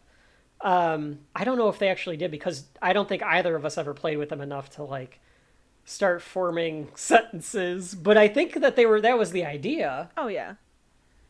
They were the weirdest things. But they would wake themselves up in the middle of the night, and I just remember that, as they would wake up and start talking. There are Furbies on sale on eBay. The price varies. You can get them for either $19.99 or $300. There's some for $75. But Well, now you're they're right. more electronic. Their eyes aren't even like real ball eyes where they blink. They're the electronic eyes that are like like a screen. That's what the newest ones be turned into. They still are making them? I don't know if they still, but I know that's what the last ones were. But that is the ideal, I think. Like it's a Furby like product. I mean, it's more advanced than what Furby was, but that was the craze that year. We're getting Furbies, and it died off. Like, I do think that had the Commando Elite and the Gorgonites not been murderous, they probably would have been a fad, just like the Furbies. Oh yeah, absolutely. But you're right, that definitely a Furby-like thing. So Alan's trying to pack up for the day, and he realizes that his dad forgot his plane ticket because his dad's going to like some seminar for small businesses. So he rides home, and this is where we get the introduction of Alan's parents. Dad played mother. by, sorry, His weird mother. well, his The mom, outfit, and then she's like, was she? I thought she was a stewardess is she? with that outfit. I don't know what she is. I don't. Maybe that was just the fashion back in the day, Rach. Anyways. But his dad is played by Kevin Dunn, who I think of as a professional movie dad because he's the dad in this and he's the dad in Transformers. So to me, he's just a movie dad. Oh, he is movie dad. That's a good way to put it. And the weird thing about this is I think that he looks younger in Transformers, which we'll add to the list, than he does in this movie. It's very odd to me, especially considering, like, when you go with Shia LaBeouf 9 years or 8 years later, whatever it is, and this, like, it's only like a 3-year age gap difference that we're talking about between the sons, but it's the same guy. It's interesting. But yeah, the dad, we get the idea that, like, they moved to this town recently. They're trying to, like, be in a less stressful environment. And we get turned to the neighbors where Kirsten Dunst is there with her family, and we get the introduction of Phil Fimple, played by Phil Hartman, and I was laughing he's just the greatest. Like, I was just laughing. What's up? Al here was just telling me that the angle of the Earth's tilt on its axis relative to the geocentric orbit of the transmission satellite restricts the placement for optimum reception. Yeah. In other words, this tree is in the way. He gives this great speech. You can tell that the guy with the satellite dish thinks that he wasn't going to remember all of it. And it's just the delivery is just it's spot on. goddamn good. So goddamn good. It's such a fucking shame. He would have been in so much stuff. He would have been in the MCU. Oh, he would have been in no doubt. all these movies, playing these little bit parts. He could have given us so much more. But yes, he's in this. He's great. He gives us this speech, and he needs to cut this tree down to get better satellite reception. That's key. And he's They an set up the ignorant ass, satellite. though. I mean, come on. Oh no, I wouldn't want him as a neighbor. God, no. No, I definitely don't. No, I'm not saying that he's the hero of the Oh, story. no, I know, I'm saying he's playing this character well. This character is an ass. He's an asshole. An ass. He's a terrible, terrible neighbor. So he starts cutting down the Abernathy's tree. And I also got a laugh for it because Kevin Dunn comes running out saying, like, don't cut down the tree. And he's like, you're probably giving us cancer with all your electronic crap. And I got another laugh because Phil Hartman goes, there's never been any conclusive study that there's this link between, like, he just... Oh, it's his delivery on everything. It's just great. And I think he purposely has, like, this slack jawed the entire way through the movie too. Like, he's just this, like, kind of like, yeah, arrogant guy. So Alan shows up. He gives his dad his ticket, and we get more of an idea. We do get a callback line here because we get a way to be heads up. That line's repeated. That's very Rocio Elliott writing it to me. because Pirates of the Caribbean has callback lines All the time. throughout the whole thing. So does Shrek. So I feel like that's definitely like one of their things that they. But I like that. No, I do too. I think that's good.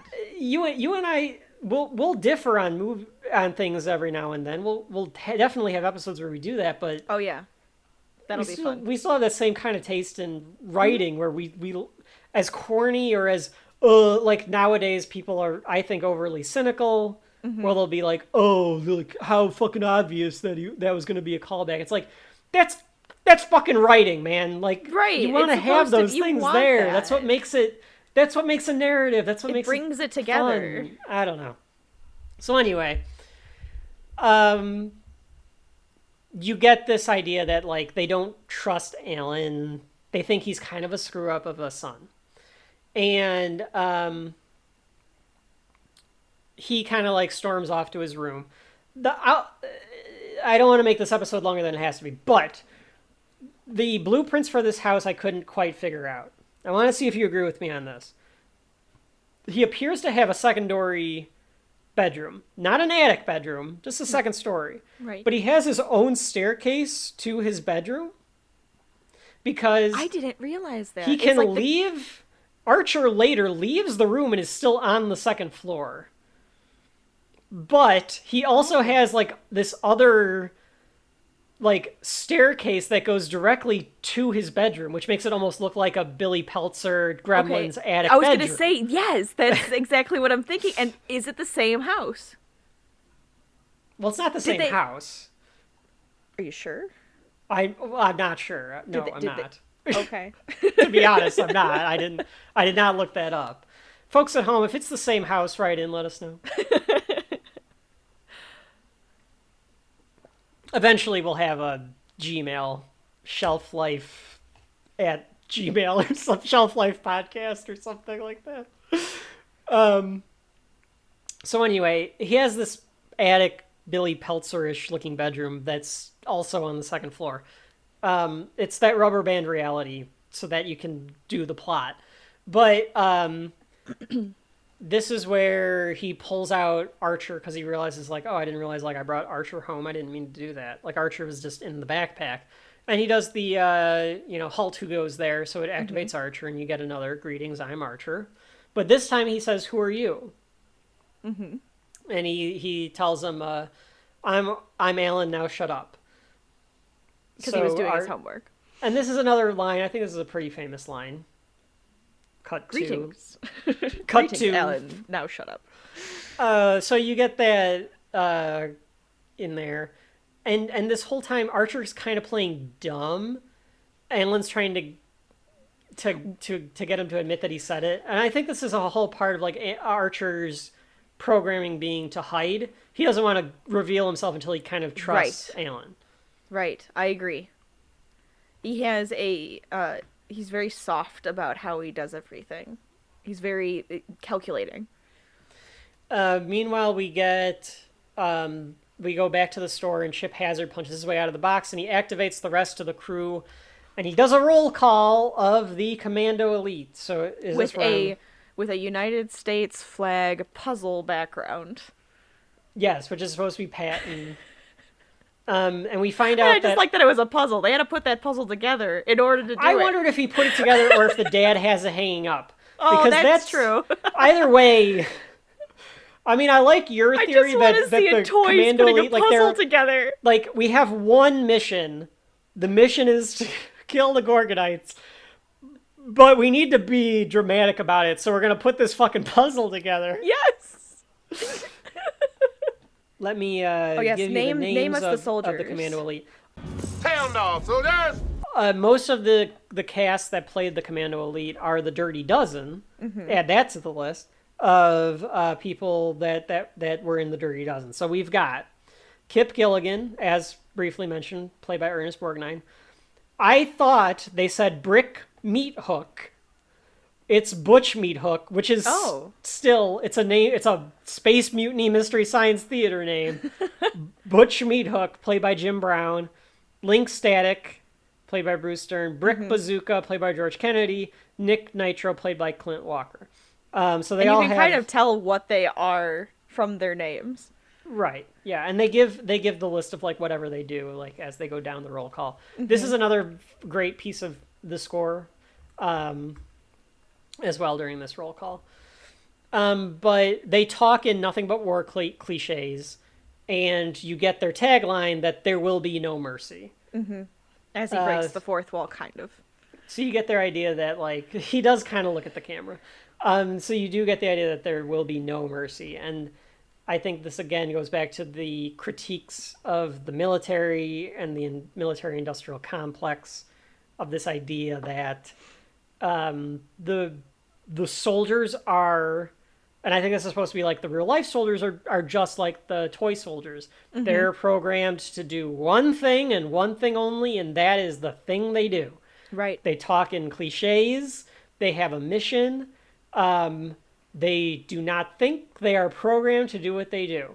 And I think that you see that in the contrast with Archer and the Gorgonites, and you get the line from Archer telling Chip Hazard this later, like, I'm programmed to learn. Like, are you programmed to learn? You're programmed to learn how to fulfill your mission. Period. Right. So I think that's supposed to be another critique on the military and the military-industrial complex. It's very deep stuff, probably for a kids movie, which again is why that wasn't the objective, was to make the kids movie. So anyway, he does a patent speech, and he decides we need to kill the Gorgonites. Slam Fist somehow gets activated. I don't know what set him off, but he gets activated. I think they were activated anyways. I think they were all like aware, but again, like you were saying, the Gorgonites are hiding. Yeah. So I think when he realizes, oh, they're getting together, I have to talk to the other Gorgonites. Because they are supposed to be interactive too. So maybe something that the other one said set his like scaredness off. Whatever his is, yeah. Yeah. And we get a fade to black. So again, 2 weeks in a row, two episodes in a row, we get another fade to black. Classic. Rachel's favorite thing is fades to black in movies. When they come back, so Alan shows up the next day, the place has been trashed because the commandos are trying to find the Gorgonites. They assume that they're in the store with them, probably because all the marketing shit is up. So they're trying to find them, and they've just ransacked the place. And the only thing that they can find, Archer and Alan, is Troglodyte, parts of Pieces Troglodyte. of him. Yeah, so they've killed Troglodyte. They've torn him apart. So Alan puts the closed sign up because he's like, how the hell am I going to clean this? And I owe Joe because all the toys are gone. He thinks somebody robbed the store. Archer is like, no, the Commando Elite killed all the Gorgonites. Right.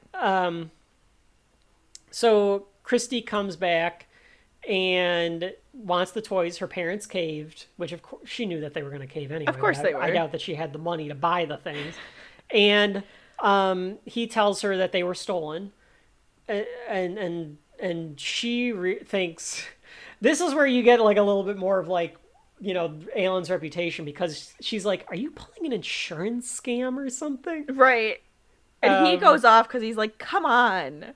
At some point, you guys have to trust me again. I think he knows that she's kind of into him, though, or like into the idea of like being bad. I don't know if she's into like the bad part of him. I think she knows it's like a bunch of bull.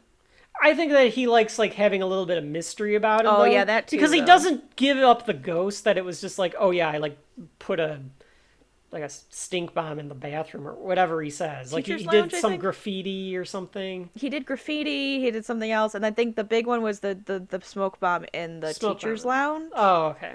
That he got caught doing. Well, we learned he got kicked out of 2 schools. Yep.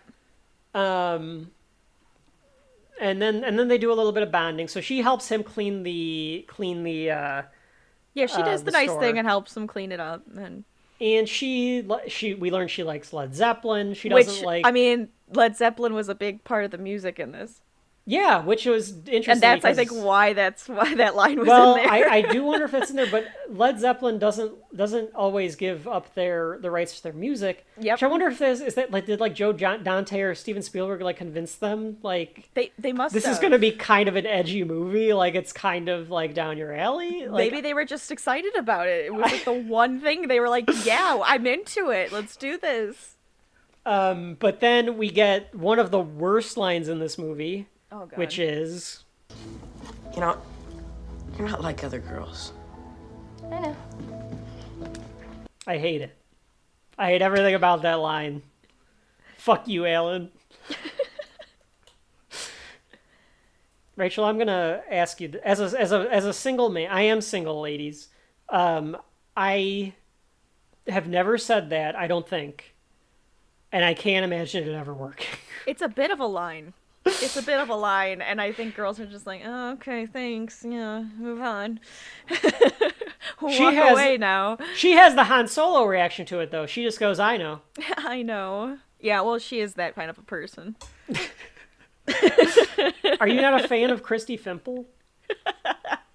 She's fine, but she's totally that girl that's like the girl next door. She's beautiful, puts up a front, and she's also got like the I like Led Zeppelin and I don't like this show that everybody else likes Yeah, and I because drive I'm a cool. moped and yeah. It's one of those things.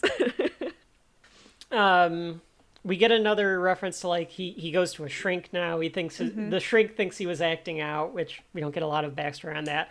I think this is another like 90s thing where like we were just figuring out that mental health was a thing. So like it wasn't a total like nobody goes to a head shrinker, but now everybody goes to a head shrinker, and that's weird. So like we keep seeing this because we saw this last week in another 1998 Oh yeah, you're movie. right. So this has to be like that mentality at the time was Yeah, like I think it's just becoming more streamlined, more mainstream. thank you. So his dad comes back. It got canceled or it got done early, so he comes back and the Sal thing falls apart. So he's like pissed at Alan because something broke, and he tells him to go home. So he thanks Christy again, like as they leave the store, and Brad shows up. I thought kind of funny with like a whole gang of motorcycles. Like he's got like 3 or 4 other like guys that are on the other side of the street. But she leaves with him to go watch him play football, I assume, or lacrosse. Was something. It was could have one been of those. lacrosse. It was some type of sport. Yeah. You can come watch me play. Like, this is 90s enough, and this guy's a big enough of an asshole that it could have been lacrosse. But maybe it was football. I don't know. Could have been soccer, too. I was going to say, it suppose. was probably soccer. He looks For kinda some like a reason, soccer soccer guy. feels right. Come watch me play soccer. So, this is where we get a little bit of a scene where we get the Commando Elite have seen Alan leave, and they realize that Archer's with them. And we know that they didn't get Archer, and they are after Archer, and I think they recognize that Archer is kind of the leader. Right. And they've like made like a whole like military outpost like near the store. So they send did they send Brick Bazooka? I think they Yes. send Brick Bazooka Yep. after him on the bike. So we get this like little chase scene / like Brick Bazooka's trying, and this is where we get some CGI. More CGI than puppetry here, and it's not that bad. Yeah, it's really not that bad. For 1998, it holds up. The CGI has some shelf life in this one. A little bit, but it looks good for when it was, and Yeah. How I it was laughed done. at there's a dog that Yes. kind of wants to chase the Brick Bazooka like hanging off because he's just of the a bike. toy hanging off of the bike. And what we find out with all of the toys is that they have kind of Terminator vision. They have like it'll be like, what is this, and then it'll say like status. So he sees the dog and it says Gorgonite with a question mark. And then the status is hungry. Yep. I chuckled at it. I thought Oh, that it was fun. good. But eventually Brick Bazooka falls off the bike because it's just he can't get to the backpack to kill Archer, and we get a Wilhelm scream. So again, Yep. another we're making sure that Wilhelm scream. we're making sure that this is a war movie by having a Wilhelm scream in it. And then when they get home, Archer calls the Globotech hotline. We get a little cameo from Sherry O'Terry of SNL fame. Oh, I loved this, actually. This made me laugh. This part made you laugh? Yes. So, I don't know why, but the one line that's always stuck with me was, "Have a nice day, ma'am." And then him going, "I'm not a ma'am." Well, it's the whole way she's acting like she is the computer. Like he's just talking to a recording. He's not though. She's actually talking to him. And then he goes, "Give me a recording." Yeah. I don't want to talk to you. This and then was- she this just was a goes, trend, "Have a though, nice for a day, while. ma'am." This was a trend for a while where we didn't want to talk to people. We wanted to talk to machines. Just like whenever we would call into customer service. I think that's changed. Like, I hate getting a machine. I want a person because if I want something to get resolved, I need to get to the person. Sometimes Like, it if can be it's- faster.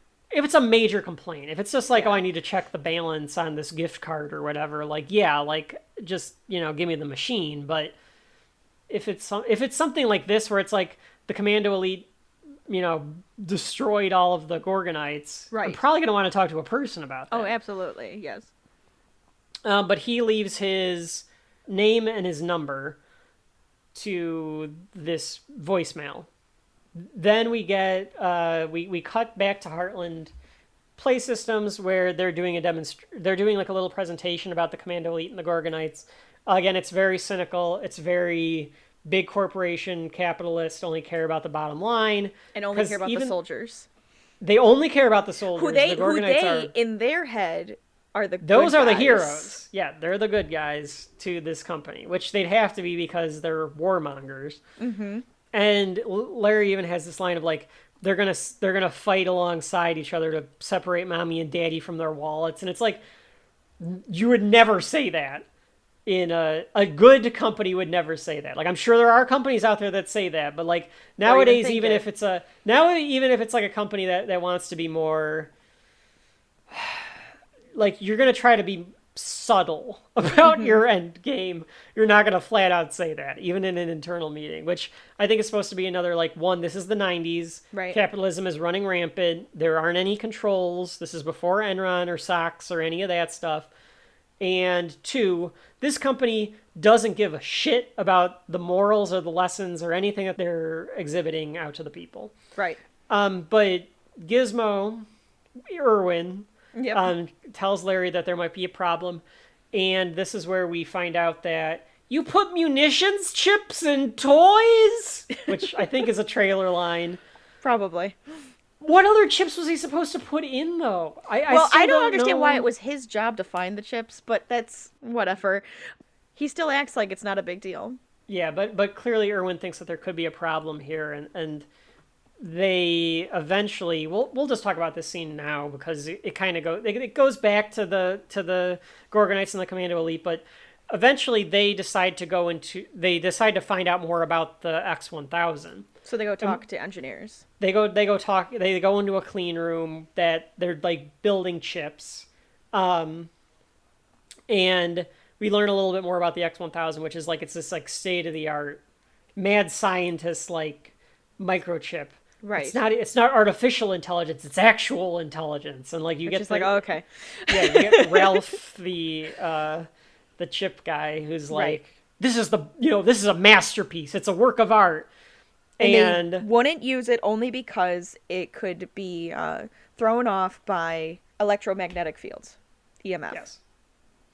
EMP. They call it EMP, electromagnetic pulse, which I think is the exact same thing. I believe so, yes. Well, because everything has a field, and then it can cause a pulse because of the nuclear bombs. Yeah, so their weakness was they needed to have like extra safety coating on it. Which, like, I'm still trying to figure out, like, what this chip would have done. Like, I guess it would have been used in, like, missiles, like smart missiles and stuff. I would imagine it's, yeah.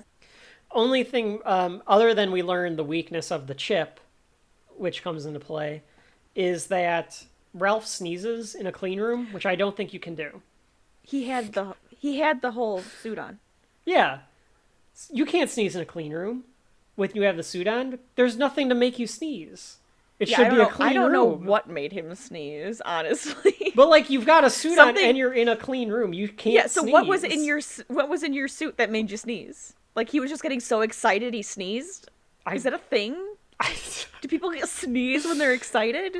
Maybe. Folks at home, right into the mailbag. So anyway, I wrote at some point that I'm getting a Gremlins pace and vibe out of the movie too. It's paced very, very much like Gremlins. And the same sort of tone and vibe is very, very Gremlins-esque. At this point, Alan's told Archer, like, you're smart enough to learn my name. It's just Alan. And he like realizes that like Archer kind of like knows, like can understand some stuff. Right. And while Alan's sleeping, Archer goes through the computer and he starts learning about the History. world. Yeah, he's just looking up history. He comes across a picture of a national park that looks like Gorgon. And we get a little more of like this like toy bonding, little Andy and Woody Buzz Lightyear-esque stuff of just like a boy and his toys. But in this case, the toy actually gets to talk to him. Yeah. Eventually we get to Chip Hazard is setting a trap for Archer. Somehow they get into the house. And Archer gets tricked very dumbly, like very easily tricked into what he thinks is like the Gorgonites calling out to him. Because he's still pretty desperate to find them. Like, Right, they're his family. They're his family. And they are saying stupid stuff in the cupboards, and they got Gorgon wrong, and it was Gorgon, just like, moron, I think is the line. yeah. But they do capture Archer. Eventually, Alan wakes up and just in the nick of time because Right. the Commando Elite are going to murder him Yes. by dropping him slowly. Like this is where I think it's Well, it's another torture. commentary on soldiers and the U.S. military is because they're not just gonna kill him, which is their objective. Their objective is just to kill him. They're gonna torture him.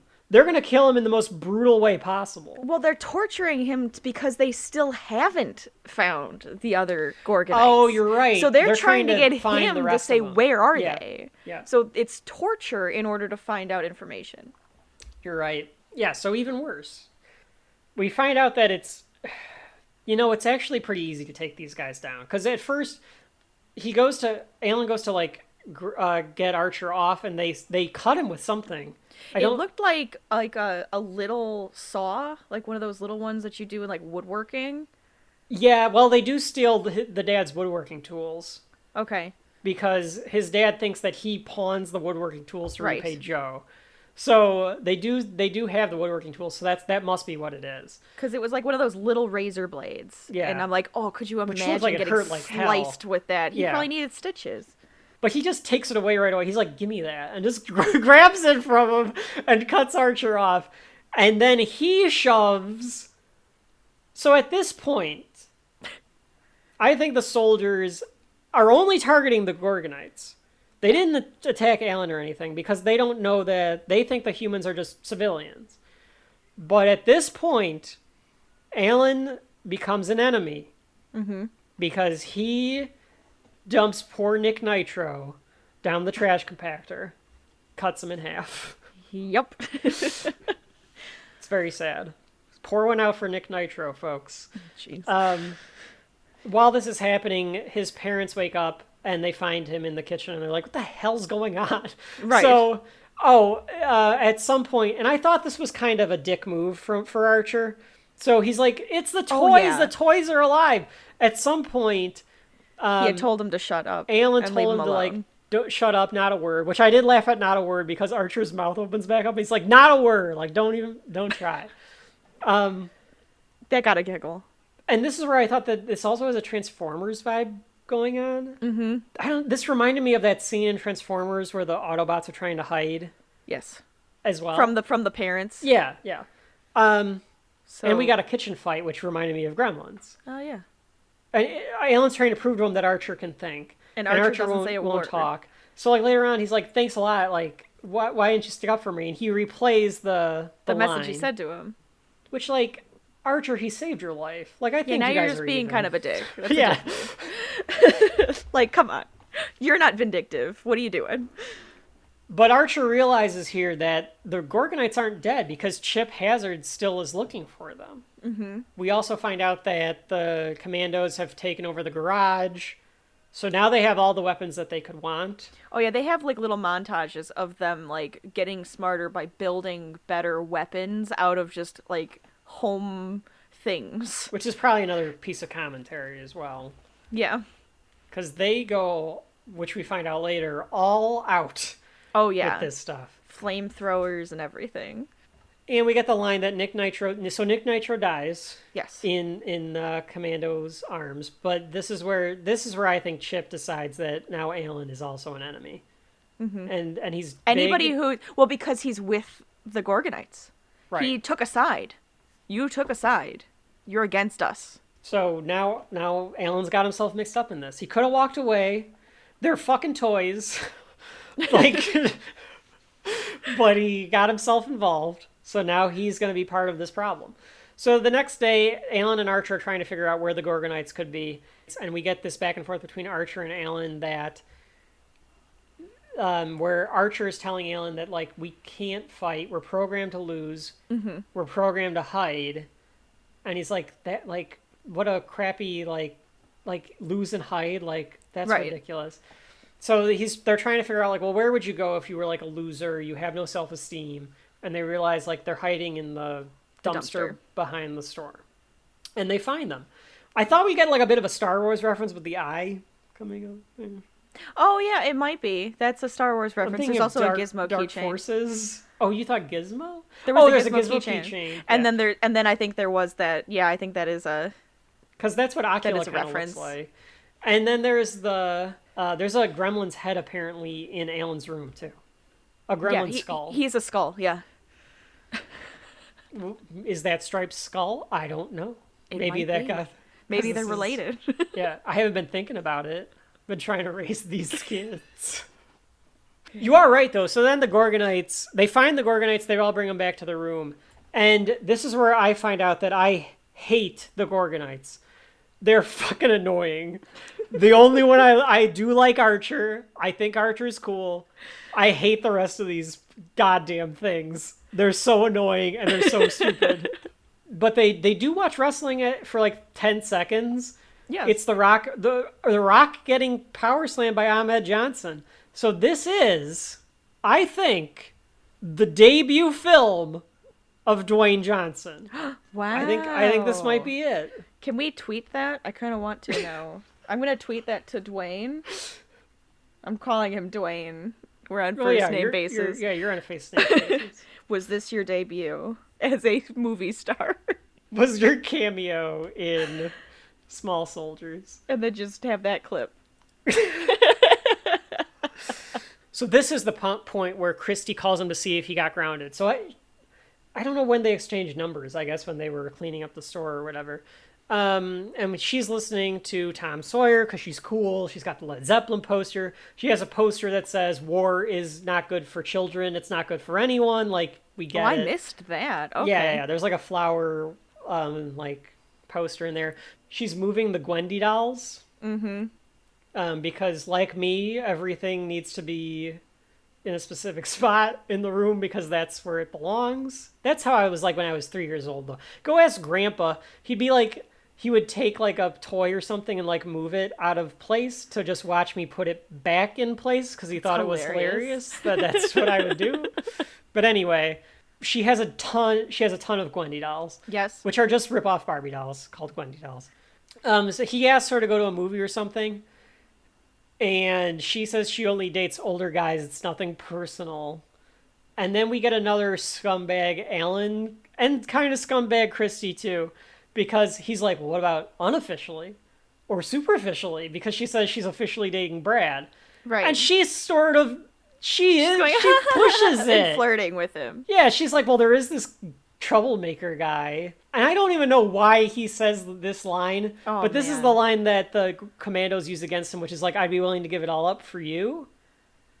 Or I bet he would be willing to give it all up for you. Well, yeah. I know I would. And it was just like, seriously? The romance in this movie is very bad.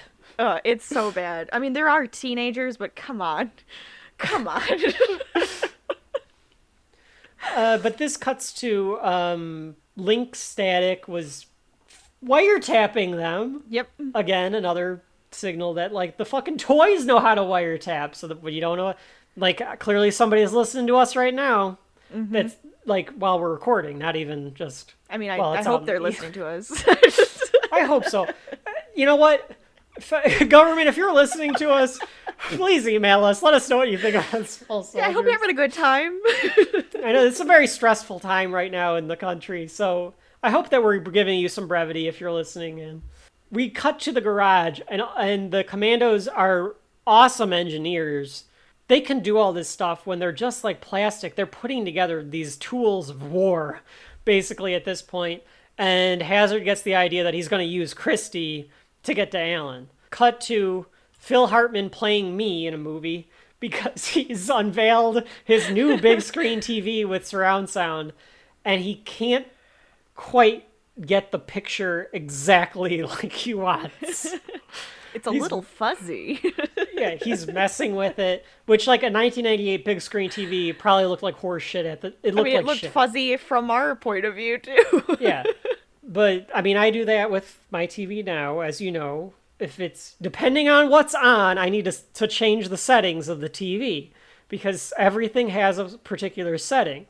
Well, they do have those settings now. They have sport. They have movie, I video change them. game. I change them for every single thing. The one thing that I haven't quite figured out, though, is, like, if you're watching a Netflix show, should it be on Vivid or Standard? Or, and this is what I usually keep it on because I want the grain. This is why I have 4Ks.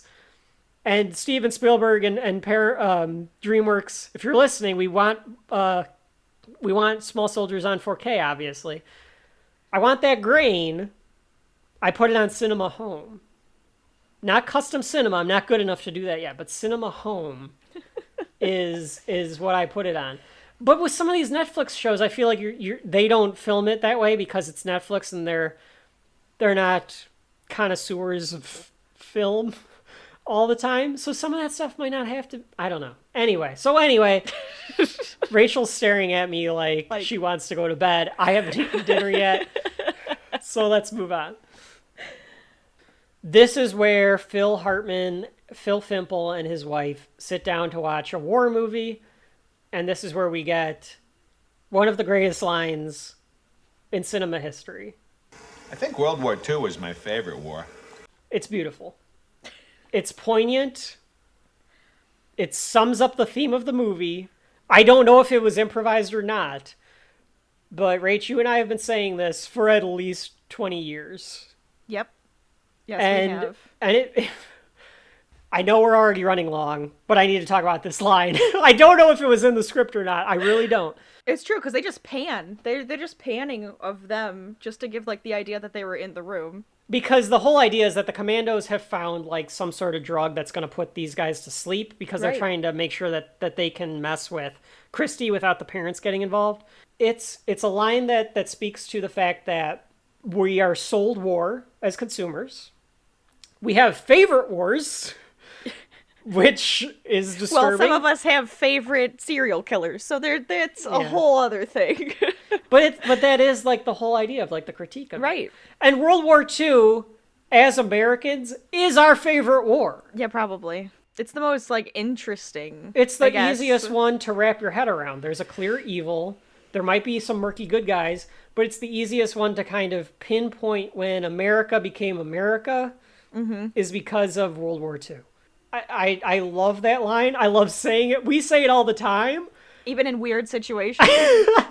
I'm sure we'll say it again on the show because for some reason it always comes up. Like, I think World War II is my favorite war. And it's just the way that he says it to her. He's realizing it as they're watching the movie. Like, I think World War II is my favorite war. Eats his popcorn. Yeah. So they make the parents pass out. They go up to Christy's bed because they're going to hide and they're going to wait for Christy to come home because they're going to kidnap Christy. Timmy finds them, though. Timmy makes a mistake because he messes with Chip Hazard's ego. Because Chip Hazard can't take the fact that Timmy wants Kip Killigan to be in charge. I think it was Kip Killigan because he goes, "This guy." Because this one gets shot and dies. And so I guess realizing that their plan... My favorite was though that the small I was gonna call him the little soldier. The small soldier actually says, "Wasn't my idea, boss." Yes, that is a good line. That is a good line. I just loved that. Like, I didn't do it. But they tie Timmy up, and this is when they see the Gwendy gag dolls. him. They gag him. This is a child being gagged. So wrong. So wrong. Okay.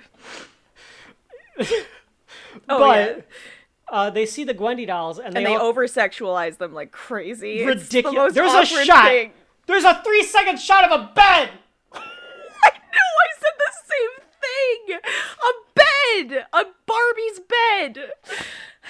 But again, this is the scene where I think it goes from, hey, we want this to be a family movie, to, fuck it, I don't have enough time to make it a family movie. We're not cutting it, keep it in. Just leave all of it in. Because this is when it gets Gremlins dark, like, to a more 90s cynical tone. Yep. Because Hazard gets the idea to make the Gwendy dolls into soldiers. Yes. Now, I don't know. I don't think we can get into the science of this. I don't know how they do this. They take Nick Nitro's head off, and they take the chip out of Nick Nitro's head, which, like, the other toys find disgusting. But then they're setting up, like, this Frankenstein-esque lab. Right. So now here's my question: are they using like one chip and like creating other chips, and they're like making their own microchips to put into every Gwendy doll, and then like electrocuting them with like a surge of like energy to wake them up? Which it's insane. Is insanely sophisticated. But they're doing something. Yes. And you can tell, like, some of it works and some of it doesn't, because some of them are disformed, and, like, they're adding... Is that why they're disformed and stuff? Yeah, because, like, you know, like, the energy going through... They're plastic. So yeah, they weren't built for a microchip. Right. Which is why their mouths shouldn't move and shit like that either, but whatever, it's a movie, I guess. Right.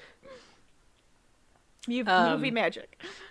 I did like the line. Also, they painted camo underwear on all of them. I don't think that any of the Gwendy dolls came with I would think one of them. She must have one camo bar. Like I'm Gwendy, sure there's a GI bar. And then they probably Gwendy. were like, oh yeah, we'll do the same thing for all of their outfits. So the Gwendy dolls are voiced by Christina Ricci and Sarah Michelle Gellar. So very 90s of them, but I think they're funny. I think they had fun. I think everybody just had fun. It's with pretty this much movie. Malibu Stacy. Yes. Esque lines that they're giving as the dolls. Let's all forget our troubles with a big bowl of strawberry ice cream. I couldn't help myself. And I don't know why they all have those lines. In theory, they should all kind of sound like Nick Nitro, which I think would be funnier. Well, that's what I thought. Wouldn't they all sound like all the rest of the soldiers? So they all have like the deep voices instead of sounding like a Gwendy doll voice. Like, I thought it was so weird. That means that they programmed them to sound feminine. I mean, I guess the idea is after the war's over, we'll celebrate with these Gwendy dolls. So they don't want to have them sounding like Nick Nitro. That's why they wanted them to be animated. But I did get a laugh when one of the Gwendy dolls walks up to Chip Hazard and is like, "Cannon fodder Gwendy reporting for duty." So like, cannon fodder. It's Joe Dante. Like as a kid, I didn't get that joke, but like now I'm like, okay, I get it. Like that's exactly why Major Chip Hazard made them. Like they're cannon fodder. He's making them so that he has extras, so that he can kind of throw them at any of the enemies. Pawns. Yeah. They have a conversation about the wind. I don't think we have to have any in-deep conversation about the wind. He's learning. He's learning things. This is literally the interaction that Erwin wanted to have with the monsters and the kids, is them learning things. That's exactly what's happening here. That's exactly what's happening. The line that comes out is like, just because you can't see it doesn't mean it's not there. Right. It's a very sweet little message. And that does come back. Mm-hmm. And the whole thing is like, you know, you don't know what's beyond the farmland. It could be Gorgon. Like, it could exist. Right. Now, it's that belief. It's that hope. It's that warm feeling. which, like, is bullshit because they meet Irwin later. So they know that Gorgon, they should kind of know Gorgon isn't real.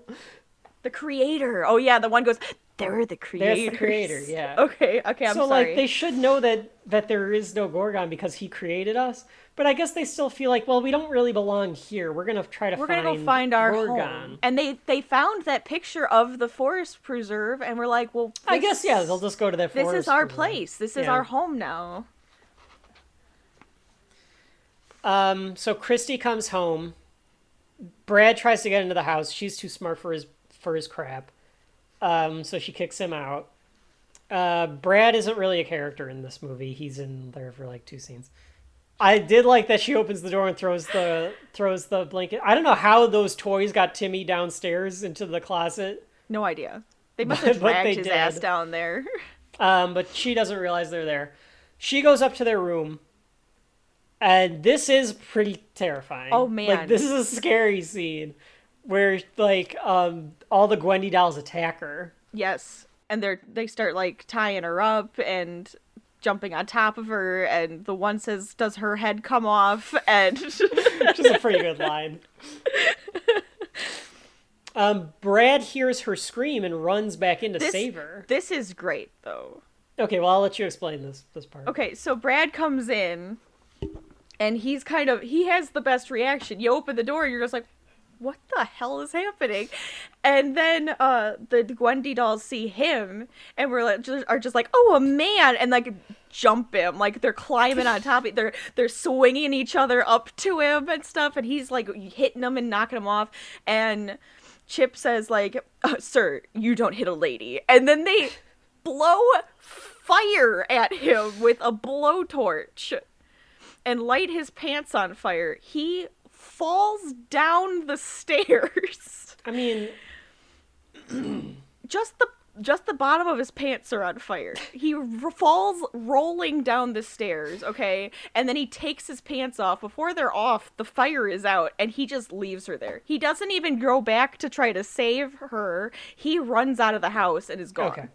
Now, later on, Christy does give Alan credit for saving him, but I'm going to give Brad a little bit of credit here. Brad did not know that there were living toys. Okay, in the house. True, but if you showed up, he never comes back. No, he never comes. He's out of the movie. Not even with help. He doesn't come back with help. He doesn't come back at all. I might think I'm going insane. If you showed up at somebody's house and they were again gagged, another child being gagged, if their toys are attacking them and then attack you, I don't know what I would do. I wouldn't go back into the house. I don't think. Alan has the advantage of already knowing that these toys are alive. That's fine. I guess. I'm just saying. Hey, Brad, fuck Brad. But I'm just playing a little devil's advocate here. He didn't know these toys could think and move by themselves. Ocula is on lookout, and a VHS gets thrown through the window. And now we get another commentary because it's a freaking hostage video. Oh yeah. Of Christy saying like, "Surrender the Gorgonite scum." Very Joker-esque from Dark Knight. or yeah, that's what it reminds me of. So like at this point, even if you're the commando, like the commandos kind of have to realize that they're doing some nasty tactics here. But they've been programmed by a military organization to just do whatever they're kind of told. So they're resorted to these very, drastic measures. Yeah, inhumane tactics. And Alan tells them, like, if Chip Hazard wants a war, we're going to give him a war. And Alan shows up with a big box that says Gorgonites on it. He leaves it at the front door, and you hear the Gorgonites talking in it. And I put Chip Hazard, because he's a toy, falls for this. In the meantime, Archer parachutes into the house using like a little bottle rocket. Oh yeah, it's great. And he was like not even afraid to do it. He's like, yeah. Just let's Yeah, do this. Archer's arc through this is interesting because he is the leader of the Gorgonites, but he's the one that's more willing to like trust Alan to take risks and like learn and do stuff. Yeah. So yeah, he parachutes in the house. He lets Alan into the house. So two things are happening at the same time. The one thing that's happening is they blow up this box, which they think the Gorgonites are in. Chip Hazard is pissed because it's just a boom box with like a recording on it. So he's like, okay, we've been tricked. Something's happening because we've been tricked. Yep. And at the same time, Alan's being attacked by the Gwendy dolls. Yep. When he tries to save Christy. Archer actually cuts Christy out while the Gwendy dolls are attacking him. And then Christy, who does this a couple of times in the movie, takes way too much pleasure. She grabs a baton. Oh, yeah. And this is where you get some good lines from the Gwendy dolls. It's the baton death march. Yeah. She's gone postal. Right. And she just starts beating the shit out of these things. And then she says, I've always hated these things. And my question is, why did you keep asking for them then? I don't think she did. But your brother says they always buy you these. Yeah. Yeah, she's full of it. She's full of it. She's full of it. She's totally full of it. She's like us. She found a shelf life for these Gwendy dolls. She might not care for them anymore, but she's keeping them because they're a part of her, you know, her history or her past. She wants to keep them around. Right. But I agree. She doesn't hate them. She's lying to herself. She's trying to act too cool. She kisses him at this point because she rescued him. And then they try to escape. They can't go down the stairs because the commandos are there. So they go out the window. And this is another one where we get like you do this all the time. And again, like some bad flirting because they're teenagers. Right. It's always going to be bad. Well. And then I wrote, holy shit, these things have become anarchists and they're frightening. Because they bust through the garage. Yep. I think this is when War, What Is It Good For plays. Yes. Mm-hmm. This is a wonderful song.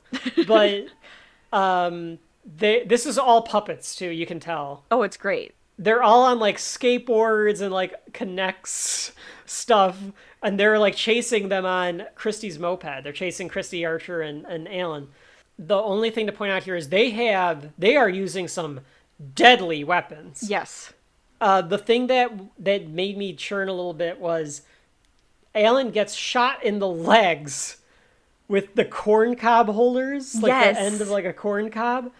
That would hurt like hell. Oh man. The kid gets stabbed a few times and it like doesn't faze him. And I'm just like, what's happened to you that you're like okay with this? Yeah, because that would be horrible. Oh man. Like he pulls him out too, and like look, compare the two main characters, or who I'll call the main characters from last week or last episode of this episode, in Casey Connor and Alan Abernathy. Alan's a take charge kind of guy. Yes. Compared to Casey. Also, I called Casey a coward. I'm the biggest coward in the world. I would not have, the second that Chip Hazard talked, I would have chucked that thing out the window and been like, nope, that's it. I'm leaving. We're leaving. We're done. The movie is over. If I get shot with a corn cob holder in the leg, I'm going to just lay there. The commando leader are going to murder me with one of their dishwasher things or whatever else they're shooting at us. Because that's it. I'm not going to get back up after that. No. So they start this chase, and this is when I also wrote, this is definitely a Joe Dante movie, because it's getting darker and darker, and you can tell they weren't sure how dark they can really take it. They all join up. They make this like big like Megazord thing out of their, pieces. And then this impossible, they're like shooting down trees and power lines. And then Christy makes this impossible leap with the moped, which the commandos try to replicate and fail. Yep. And the commandos go out in a giant fiery explosion. And you hear, and for some reason they all are programmed to feel pain. So they're all going, oh! Which is a nice touch. And that's it. That's the end of the movie. We do forget to say that, like, when there were 2 of the toys that got broken, there was the one that they pulled apart from the Gorgonites, and he actually was put back together with the radio parts. And then I think I had that action figure too. Oh, you might have. And then with the other commando that was like broken from the bicycle accident, he was screaming in pain, and they were actually like taping him back up. So they were like even piecing themselves back together. But after this fiery blast, they do not survive. Yeah. Yeah, the chips have to be melted or they're melted. Like, they can't survive. Right. But Chip is floating down the river. He didn't blow up. And he comes across the toy world. Well, he sees his head because it's the big opening of the commandos, and he sees his head, so he knows there's more commandos. And at this point, he's figured it out. Oh, yeah. He can get more soldiers if he goes there. So that's where he's headed. In the meantime, Christy and Alan tell their parents, like, Phil Fimple is, like, going off, like, my son was tied up, my daughter is missing. I don't know why he thinks Alan did it, but he does accuse Alan of doing it. His wife is drugged. His wife is still kind of drunk or drugged or something. Yes, she seems drowsy still. Yeah, weird the entire rest of the movie. Christy and Alan are telling their parents, like, it's the toys. And then the Gorgonites do show up. Right. And they kind of make a point of, like, you know, we're real or whatever. Mm-hmm. And Phil's like, okay, I'm not going to believe this. Right. Like, he knows what I would do. Okay, we're going home. Phil Hartman, again, being me in this movie, it's just like, no, we're just going to go home. And before they can, here come Irwin and Larry, because they figured out where Alan Abernathy is, and they have to figure out if something's wrong with the toys.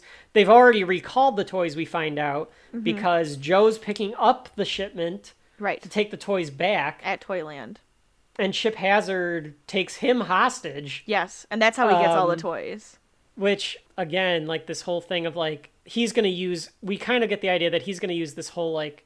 Any means necessary. Yeah, again, no mercy, any means necessary. He's going to do whatever he can to kill the Gorgonites. He has complete his mission. Mind. It's to complete his mission. Dick Miller complains about corporations again, by the way, while he's holding this up. He's like... He does, yes. Corporations, like, one hand does one thing and then the other hand screws it up. Or he has something like that. And then with all of them in the house, so now they're all in the house. This is where we get like oh, look, it's Archer. And like, you guys are putting together sentences and you're learning. Like, he's like amazed by the fact that they can do this. But at the same time, the power goes out at the house. And we find out it's the Commando Elite. I kind of wish they wouldn't have shown the Commando Elite cutting the power. Like, we didn't need to see that. Right. You didn't need that. Like, you could have just waited like 10 seconds because then they see like the trucks outside and holy shit, there's like 1 million of them. Chip is basically Stripe. Yes. Because he didn't go get another Chip Hazard. He wants to be the leader. Yeah, there isn't another Chip Hazard. You're right. Which kind of egoist of Chip. Very. Which again, I think as a kid, that's why I thought like there was more to Chip than just his one-track mind. Because it's like he made a decision to not get another Chip Hazard. He's not going to compete. Yeah, I was going to say, there might be a problem with authority at that point, too. Yeah, exactly. Phil decides he's like, this is stupid. They're toys. We'll just surrender the Gorgonites and we'll be done with this. So he takes a white flag out and Chip Hazard's like, no, there is no mercy. We're not, like at this point, there is I no think surrender, because of the there action, is no mercy. You can't surrender. It's not just give up the Gorgonites. Humans are... You are now part of the enemy. We're taking out the humans, because too. Didn't they call a number, too? There's 16 enemies instead of, like, the 7 There's or 16 something. instead of the 7 Gorgonites. The Gorgonite... Yeah, there are 16 Gorgonites. They blast... I figured you would like this, Rachel. They blast Spice Girls. Yes, I was singing. I was singing. When Christy's mom goes, I love this song. I'm like, yes, I do as well. Thank you. They start shooting nails at the house. Oh, man. The neighbors are like, there's a ton of noise going on here, but the neighbors are just like, oh, it's the Fimples. And they just like don't bother caring. Right. And then they start shooting tennis balls on fire. Flaming tennis balls. So a lot of damage is being done. This is another Gremlins thing too, because like the mom in Gremlins has that awesome fight scene. Oh, she does, doesn't she? Because this one, like, she picks Yeah, it so up and she's the mom just ready. Takes charge. She's the leader of the humans. She tells every person what to do. Yep. And then she finds a tennis racket, and she starts firing the tennis racket back. It's amazing. At them, because I guess they blew out the windows with the nail gun. So, like, all this stuff is happening. They're fighting. They're going back and forth. They realize, they kind of say, like, at some point, like, well, if we had an electromagnetic pulse, we could take out the chips. Phil is like, well, you don't need a nuclear blast to take out an electromagnetic pulse. Every electronic device has a electromagnetic field. You just need a big enough burst. Right. Which apparently he's done before. Yeah. He goes, it's only happened once. Yeah. I thought that seemed like an improv line. The way he turns to Alan and says, like, it only happened once, because, like, no one else reacts to it. He's the only one that has, like, a facial about it. Like, oh, you've done this before. So they put together this plan that they're like, they have to get to Christie's house to, like, turn on all the electronics because they need to overload this transformer, because Archer realizes, like, there's a transformer out there, you could blow it up, because, like, Archer's learning. And so they put together this plan. The Christy and Irwin and Larry need to go across the street to turn the stuff on and work the fuse box or something to, like, overload the transformer. Mm-hmm. At the same time, Alan's going to climb the transformer to hook, because he needs to get a piece of metal to get them together. Right. It's all in this exposition, but I remember it. Yeah. So, like, the exposition works while all this action is going on. So Alan's dad, and this is kind of that Alan arc, it's small, but it's there, where Alan's dad decides he can trust Alan to get the job done. Mm-hmm. And he clears the way for Alan, and Alan decides he's going to go, and he's going to climb the power line. At the same time, Archer realizes he can't get there on his own. They can't get out there because him and his dad are surrounded. So Archer tells the Gorgonites, we can't hide anymore. We have to fight. And this is actually a nice this is a good speech. scene. I like this. He tells we can't hide anymore, and the Gorgonites say back, well, if we fight, we'll lose.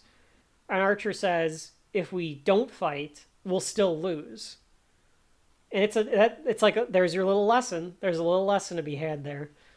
Hiding is, you'll still lose. Like, maybe you'll survive, but eventually you're still gonna lose. Yeah, you could put that with any part of life. If we wanted to have Dad's corner right now, he would say, well, it works with everything. You have to take action if you want something to happen. Otherwise, you're still going to just be where you are now. And Alan tells Archer, like, way to stay heads up and all this stuff here, so you get the call back. But yeah, definitely a little Dad's corner of what's the message, or a message to be had.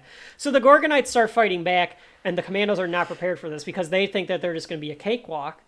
And they fight back in comical ways, and it gets very cartoony at this point. So it's a little bit more for the kids. Yes, it's definitely more for the kids. When the Gorgonites come in, even the music is like do do do do do do do do do, like, it's very, like, kiddie. Right. I did write down, because this is another line where I remember as a kid of, what are you packing, Tiny? Yes. Packing you. I don't know why that line stayed with me, but it did. I know, I always remember that line too. Alan's gotten to the top of the Transformer, but Chip Hazard has a helicopter that he's been flying around at this point. And I don't know what the hell he built this out of. No, so I'm pretty sure this is a drone, or, like, one of those, like, remote control helicopters, and Phil Hartman definitely had this thing at his house because he loves electronics. I was trying to figure the same thing out when I was watching it. I was like, wait. It's got to be like an early type of drone, though, or something. Well, right? I'm thinking, like, remote control helicopter. Like, remote, you get this huge, like, remote to play with, like a remote control car. So Alan's going up there. Chip Hazard, Alan's his number one target, even more than Archer, really. At this point. So he starts firing on him with the helicopter, and the Gorgonites take the helicopter down. The helicopter spirals down, and it hits the satellite dish. So now the satellite dish kind of blows, and the satellite dish is down. Archer decides he's going to go fight Chip Hazard. He's going to go save Alan. They kind of comically, again, swing him up. This is a hell of a shot. Oh, it's great. To swing him up to this. And he gets on top of it. So you get this little standoff between Archer and Chip Hazard. It's a nice little standoff. There's a couple, Well, little lines back and forth. yeah, because like Archer's pretty much saying, Chip says, what are you made of? Like, let's find out. And Archer's like, the same things Same you thing are, as you, wires yeah. and metal, or plastic and wires. Which I think, again, goes back to the whole idea of, like, is the military is the commando elite, and they're taking it out on these people that look different. However, They we're think all the they're same. monsters, but they're all the same. And that's Archer's point, is like, I've been programmed to learn. We're all the same. We're the same on the inside. Yeah, definitely. And at this point, Archer is basically making a sacrifice because they all know that if they take out the commandos, they're going down with them. But eventually, Chip Hazard is the better fighter. He kicks Archer off of the... Yeah, he 300, like, stomps him off of this He thing. does 300 stomp him off. And right after the stomping, Alan has one of the worst 90s one-liners. It's actually a twofer because he goes, "Have I got a shock for you?" and Yep. grabs Chip Hazard, which again, it's easy to take these toys down. It's only when it's like a zombie. Only when it gangs up on you can you not take them down. And they have a weapon. But then he says, "You stupid toy!" and I wish he wouldn't have said that. Just do the stupid shock line, but then you stupid toy. but he uses Chip Hazard as the connector between the Transformers. The Transformers blow. He gets blown off the power line, which would have hurt again. Alan takes an obnoxious amount of abuse in this movie. And then you see all of the commandos are like being destroyed. Like they're like twerking out. They're tweaking. Let them tweak. And they kind of like spaz and then they all die. And then you get a great little... Oh no, there are two things that you get. Christy being a psycho again. Oh man. Because she's found a lawnmower and she's mowing down everything. Yes. And having glee in it. She has this smile on her face as she's doing it. But then you also get Chip Hazard dying and he says, There will be no mercy! and it again fades to black. So you get another fade to black. It's a good one though. It's a breath. Every time there's a fade to black, you literally breathe for a second. I'm serious. We know we've hit the climax. This is now the epilogue. And in the epilogue, we get to the next morning. Law enforcement's cleaning up, and Dennis Leary comes back with a helicopter. And you get another piece of commentary because he is walking through, and he first asks Joe to move the truck. And Ms. Kegel hands him a check, and he's like, "All right, I'll move the truck." And then I'll do anything for you, sir. And then he does the same thing with the Fimples, and then he does the same thing with the Abernathys. And I think it's supposed to be like this: as long as we're getting paid, as long as the checks come in, we turn a blind eye to all the lawsuits that could happen here. We turn a blind eye to all of like the evil that they've done. Yeah. And like all of like the... as long as the money comes in. Well, like, you're saying it from their point of view. From my point of view, it's like, well, we'll just pay everybody off. Who cares? Yeah, exactly. From the business's standpoint, it's like, well, we have enough money. Just pay them off. Right, exactly. So he does, like, go up to Larry and Irwin, and Larry's like, I take full responsibility for this. And I love that Dennis Leary is just like, yeah, I'm sure you do. Like, he doesn't care. Yeah, he He's doesn't. just like, yeah, whatever. Like, we'll just pay it off and that'll be that. He picks up Chip Hazard's head and he's like, how much were we selling these for? You remember how much they were selling them for, Rachel? Wasn't Do you it? remember how much they said? Was it 70? $79.95. So it was $80. Which is an asinine amount of money for a toy now. I looked this up. In the year that we're recording this, it would be $126.94. That's which outrageous. Is ridiculous. Like, I could see it being $60, and then you get like two Yeah, I for could see it being $120, $60. but $80, and then it would be like over $100 for one of them is ridiculous. Yeah, so you need to get a couple of them for it to work. It's They a have to lot of interact. money. That's the point. Is them interacting. You want the whole set.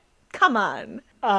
So he does tell them, like, well, there's some South American rebels. Add some zeros to it, and I think there's some South American rebels. So I didn't know if like this was like he decides to use them as war tools, basically. So again, Yes. like, is this another like we sold it to the kids, we're gonna sell it back to the other one, something like that? Where Well, he's kind of an opportunist, I think. oh, absolutely. Well, at the end when he gets back on the helicopter, he's like, it's too bad. This would have made a hell of a commercial. Like he doesn't really look at it as like a bad thing. He's like, they did what they were supposed to do. Like this Right. is exactly what I wanted. They're insurgents. They're teeny tiny insurgents. Yeah. Except like, okay, well, we'll find another use for them. Like I get that people won't buy them as toys, but like, damn, this is exactly what I was looking for. Right. I did laugh because everybody's like having like a little moment, and then Christy is like gonna go home, and Alan like swings her around to kiss her. Mm-hmm. It's like a very like romantic-y kiss, which like they've already kissed before, so you like didn't have to have that again. But like, fine, whatever. Teenagers. So Alan is cleaning up, and he finds Archer's bow by the satellite, and he gets sad because he thinks Archer and them have been fried, and they just But they can't haven't find found them. the bodies. Right, the bodies. But They're he lifts up sentient the beings. satellite. Well, he lifts up the satellite, and they're all there. Yeah, he lifts up a satellite. I don't know. That thing Well, looks huge. I guess maybe it's light, but eh. I'm sure it's like heavy, but like the toys apparently got underneath it somehow.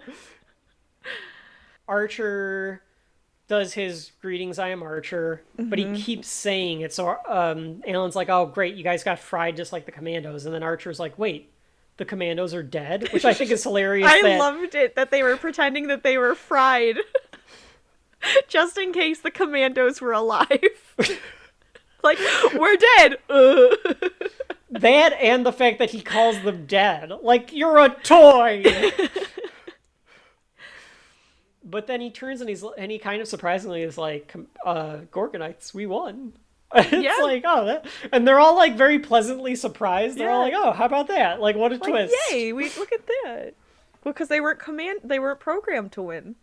He gets that dad's toy boat from earlier at the place, and the Gorgonites decide to leave to try to find Gorgon, and they repeat like, just because you can't see it doesn't mean it's not there. Like, Right. we're gonna go find our homeland, and he sets them off on their journey to learn about the world. Yes. And we get a terrible last line of, I hope I don't hit an iceberg. I don't know why you're saying that's a terrible last line. That's the best last line of a movie I've ever heard. I mean, that's ridiculous. differing opinions here on Shelf It Life. was The goofy. sibling rivalry at its best. That was so bad. And Titanic came out the year before, so of course that's to get everybody to nudge each other in the movie theater. Right. Watching it 22 years later, you still know the reference because I added to the list, but it definitely doesn't. It's like, why did you say that? But at the time, Titanic, of course, was the biggest movie of all time. I mean, Kevin, it came out on 2 VHS tapes. Yeah, it had 2 VHS tapes, which is how you knew it was a long. If our podcast came out on VHS, they'd all be on 2 VHS tapes, just like Titanic. Oh. Like an old lady with 2 VHS tapes. I don't know where this giant mountain is. Like, you can tell that the Abernathys went camping. I was going to say, camper. they went they had like a cabin or a camper in the background, but it's that national park. He said, "Oh, well, that's a national park," so they must have gone to the national park they found. To that national park. I also don't know kind of what Alan's arc was in this, other than getting Christy, but I guess that's maybe why I think Archer has a larger character arc, and Chip Hazard for that matter. I think what they were trying to imply was that Alan kind of gained more responsibility and like connection with people and things like that. He proves himself, I guess. Yeah. Which is what Irwin always wanted with his Gorgonites. That's what he wanted the Gorgonites to do. So they did their mission as well. Oh, how sweet! What a touching way to look at this Joe Dante movie, filled with bloodshed and horror. But again, that's the thing where it's like it's not quite a kids movie, it's not quite a teenagers movie, it's not quite an adults movie. What is it? But that's it. So then we get the end credits, and you still get that dun dun dun dun dun dun dun dun dun dun. Which it's still a good score. And we talked about how it's dedicated to Phil Hartman at the end. Again, thank you, Phil Hartman. Which we'll be talking about Phil Hartman ad nauseum on this show because I'd imagine. Before we go in, we'll give a little bit of a spoiler alert or a heads up for the next episode. I don't think he's in the next 2 episodes, but we will leave Movie World or Movieville. I don't know what this would be We'll called. figure it out. We're heading to TV Land though, and we're beginning our journey in TV Land. We're starting with The Simpsons in TV Land next week, and of course Phil Hartman, instrumental in The Simpsons. But we'll get there eventually. But that's it. That is the end of Small Soldiers. We've done it. We've written the book on it. We've closed the clamshell case on it. Yes. So now I go to you, Rachel. Are you putting Small Soldiers? Does Small Soldiers have shelf life? Are you putting it on the shelf? This is a tough one. So hard. This is a hard. really hard one. It's kind of funny because watching it again and like breaking it down, I like appreciate it like a lot. So I would say if you have the VHS, don't get rid of it. If you find it in a clearance bin for 50 cents, if you have like the DVD or something, yeah, why the hell not? I say I it's kind of fun, and I think kids could still enjoy it. So even if it's like something that you give to like a kid to watch, yes. I think it kind of does have shelf life. However, it does also date itself. So maybe down the line, it may not be able to hold itself up anymore. I don't think it dates itself as bad as The Faculty did, though. Like, it's not as 90s-ish. That's true. As The Faculty. I'm just thinking toy-wise. Oh, definitely. I guess this is my turn to say. I think so. Did I give, like, an actual answer? I'll tell you what. Once we get a composite list going of what's on the shelf, maybe it would fall off. It's right on that border. It is. The Faculty might be too, but like you said, like you can rewatch. Here's the thing. I don't see myself rewatching this often. No. I will say this, just like you did. Watching it and breaking it down and kind of going through it like we just did, I do appreciate how good of a movie it actually is for what it is. Right. There's no reason for this movie to be any fucking good. There's no reason for us to be able to pull out this stuff in it. And we will find movies where we're going to do this with every movie, but we're going to be grasping at straws. You don't have to grasp at straws with this. No. You can get a message out of it. The problem, I think, is it's a blurred message. I think... I don't know what kids would get out of this. I don't remember getting a lot out of this as a kid, other than maybe some of Archer's talk. Mm-hmm. Maybe it did give kids of our generation an anti-war message. Maybe that's why we are... the way we are. the way the millennials are. And we are all we're all very veering towards a certain way, especially now. Yes. It's a very dual message because of the way that the studio wanted to market it and the way that Joe Dante and the writers and maybe even Steven Spielberg wanted to make the movie. Mm-hmm. But I do think it's a good movie. If you haven't seen it, I would find it. I would Absolutely. rent it or watch it. I would say watch it. Definitely. I am with you. The clamshell case can stay. Yeah, we're not getting rid of at that. Mom and Dad's because it's a classic. Mm-hmm. I don't think I'm gonna go get it on Blu-ray. It's not something I would literally run out and go buy. But if I just happen to see it in a bin, I'd be like, well, yeah, why not? I'm gonna grab this. If it's there and it's like $1, I might grab it. It doesn't have a lot of shelf life. No. But it has enough where, like, I think it can be given to someone of, like, oh, it's fun, you'll enjoy it. Yeah. It's got some good lines. I'll say this about it, and I think this is why it's so muddled and it's so hard to determine if this has shelf life, if this is going on the shelf or not. I mentioned to my guys, your other brothers, in a night Yeah, where my we brothers with quotations. we were doing another G chat. We were playing games online, and I told them that our second episode was going to be Small Soldiers. One of them said, "What is that?" Couldn't remember it. One of them said, "Gorgonite scum." Remembered it. I don't know what his feelings were. You can probably guess who's who. And then the third one said, "Why the fuck are you doing an episode on Small Soldiers?" And I think that's right. I Yes. think that reaction is correct. Yes. All three of them. Yep. It just depends on what you get out of it. I think that there's stuff in this movie to get out of, and I think that's why I would not say it doesn't have any shelf life.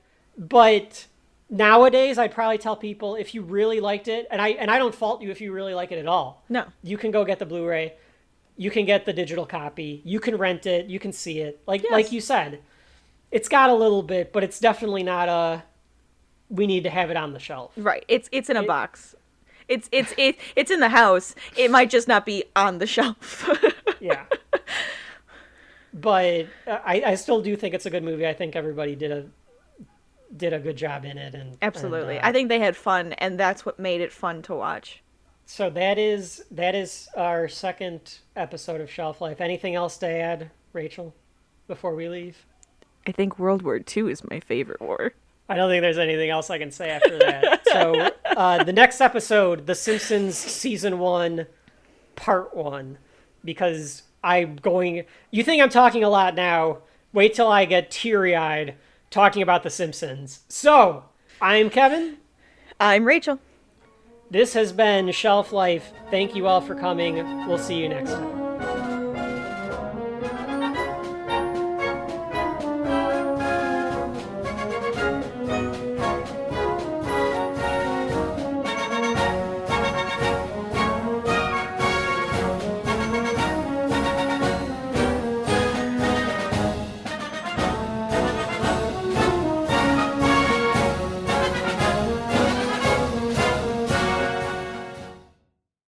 I think World War II was my favorite war.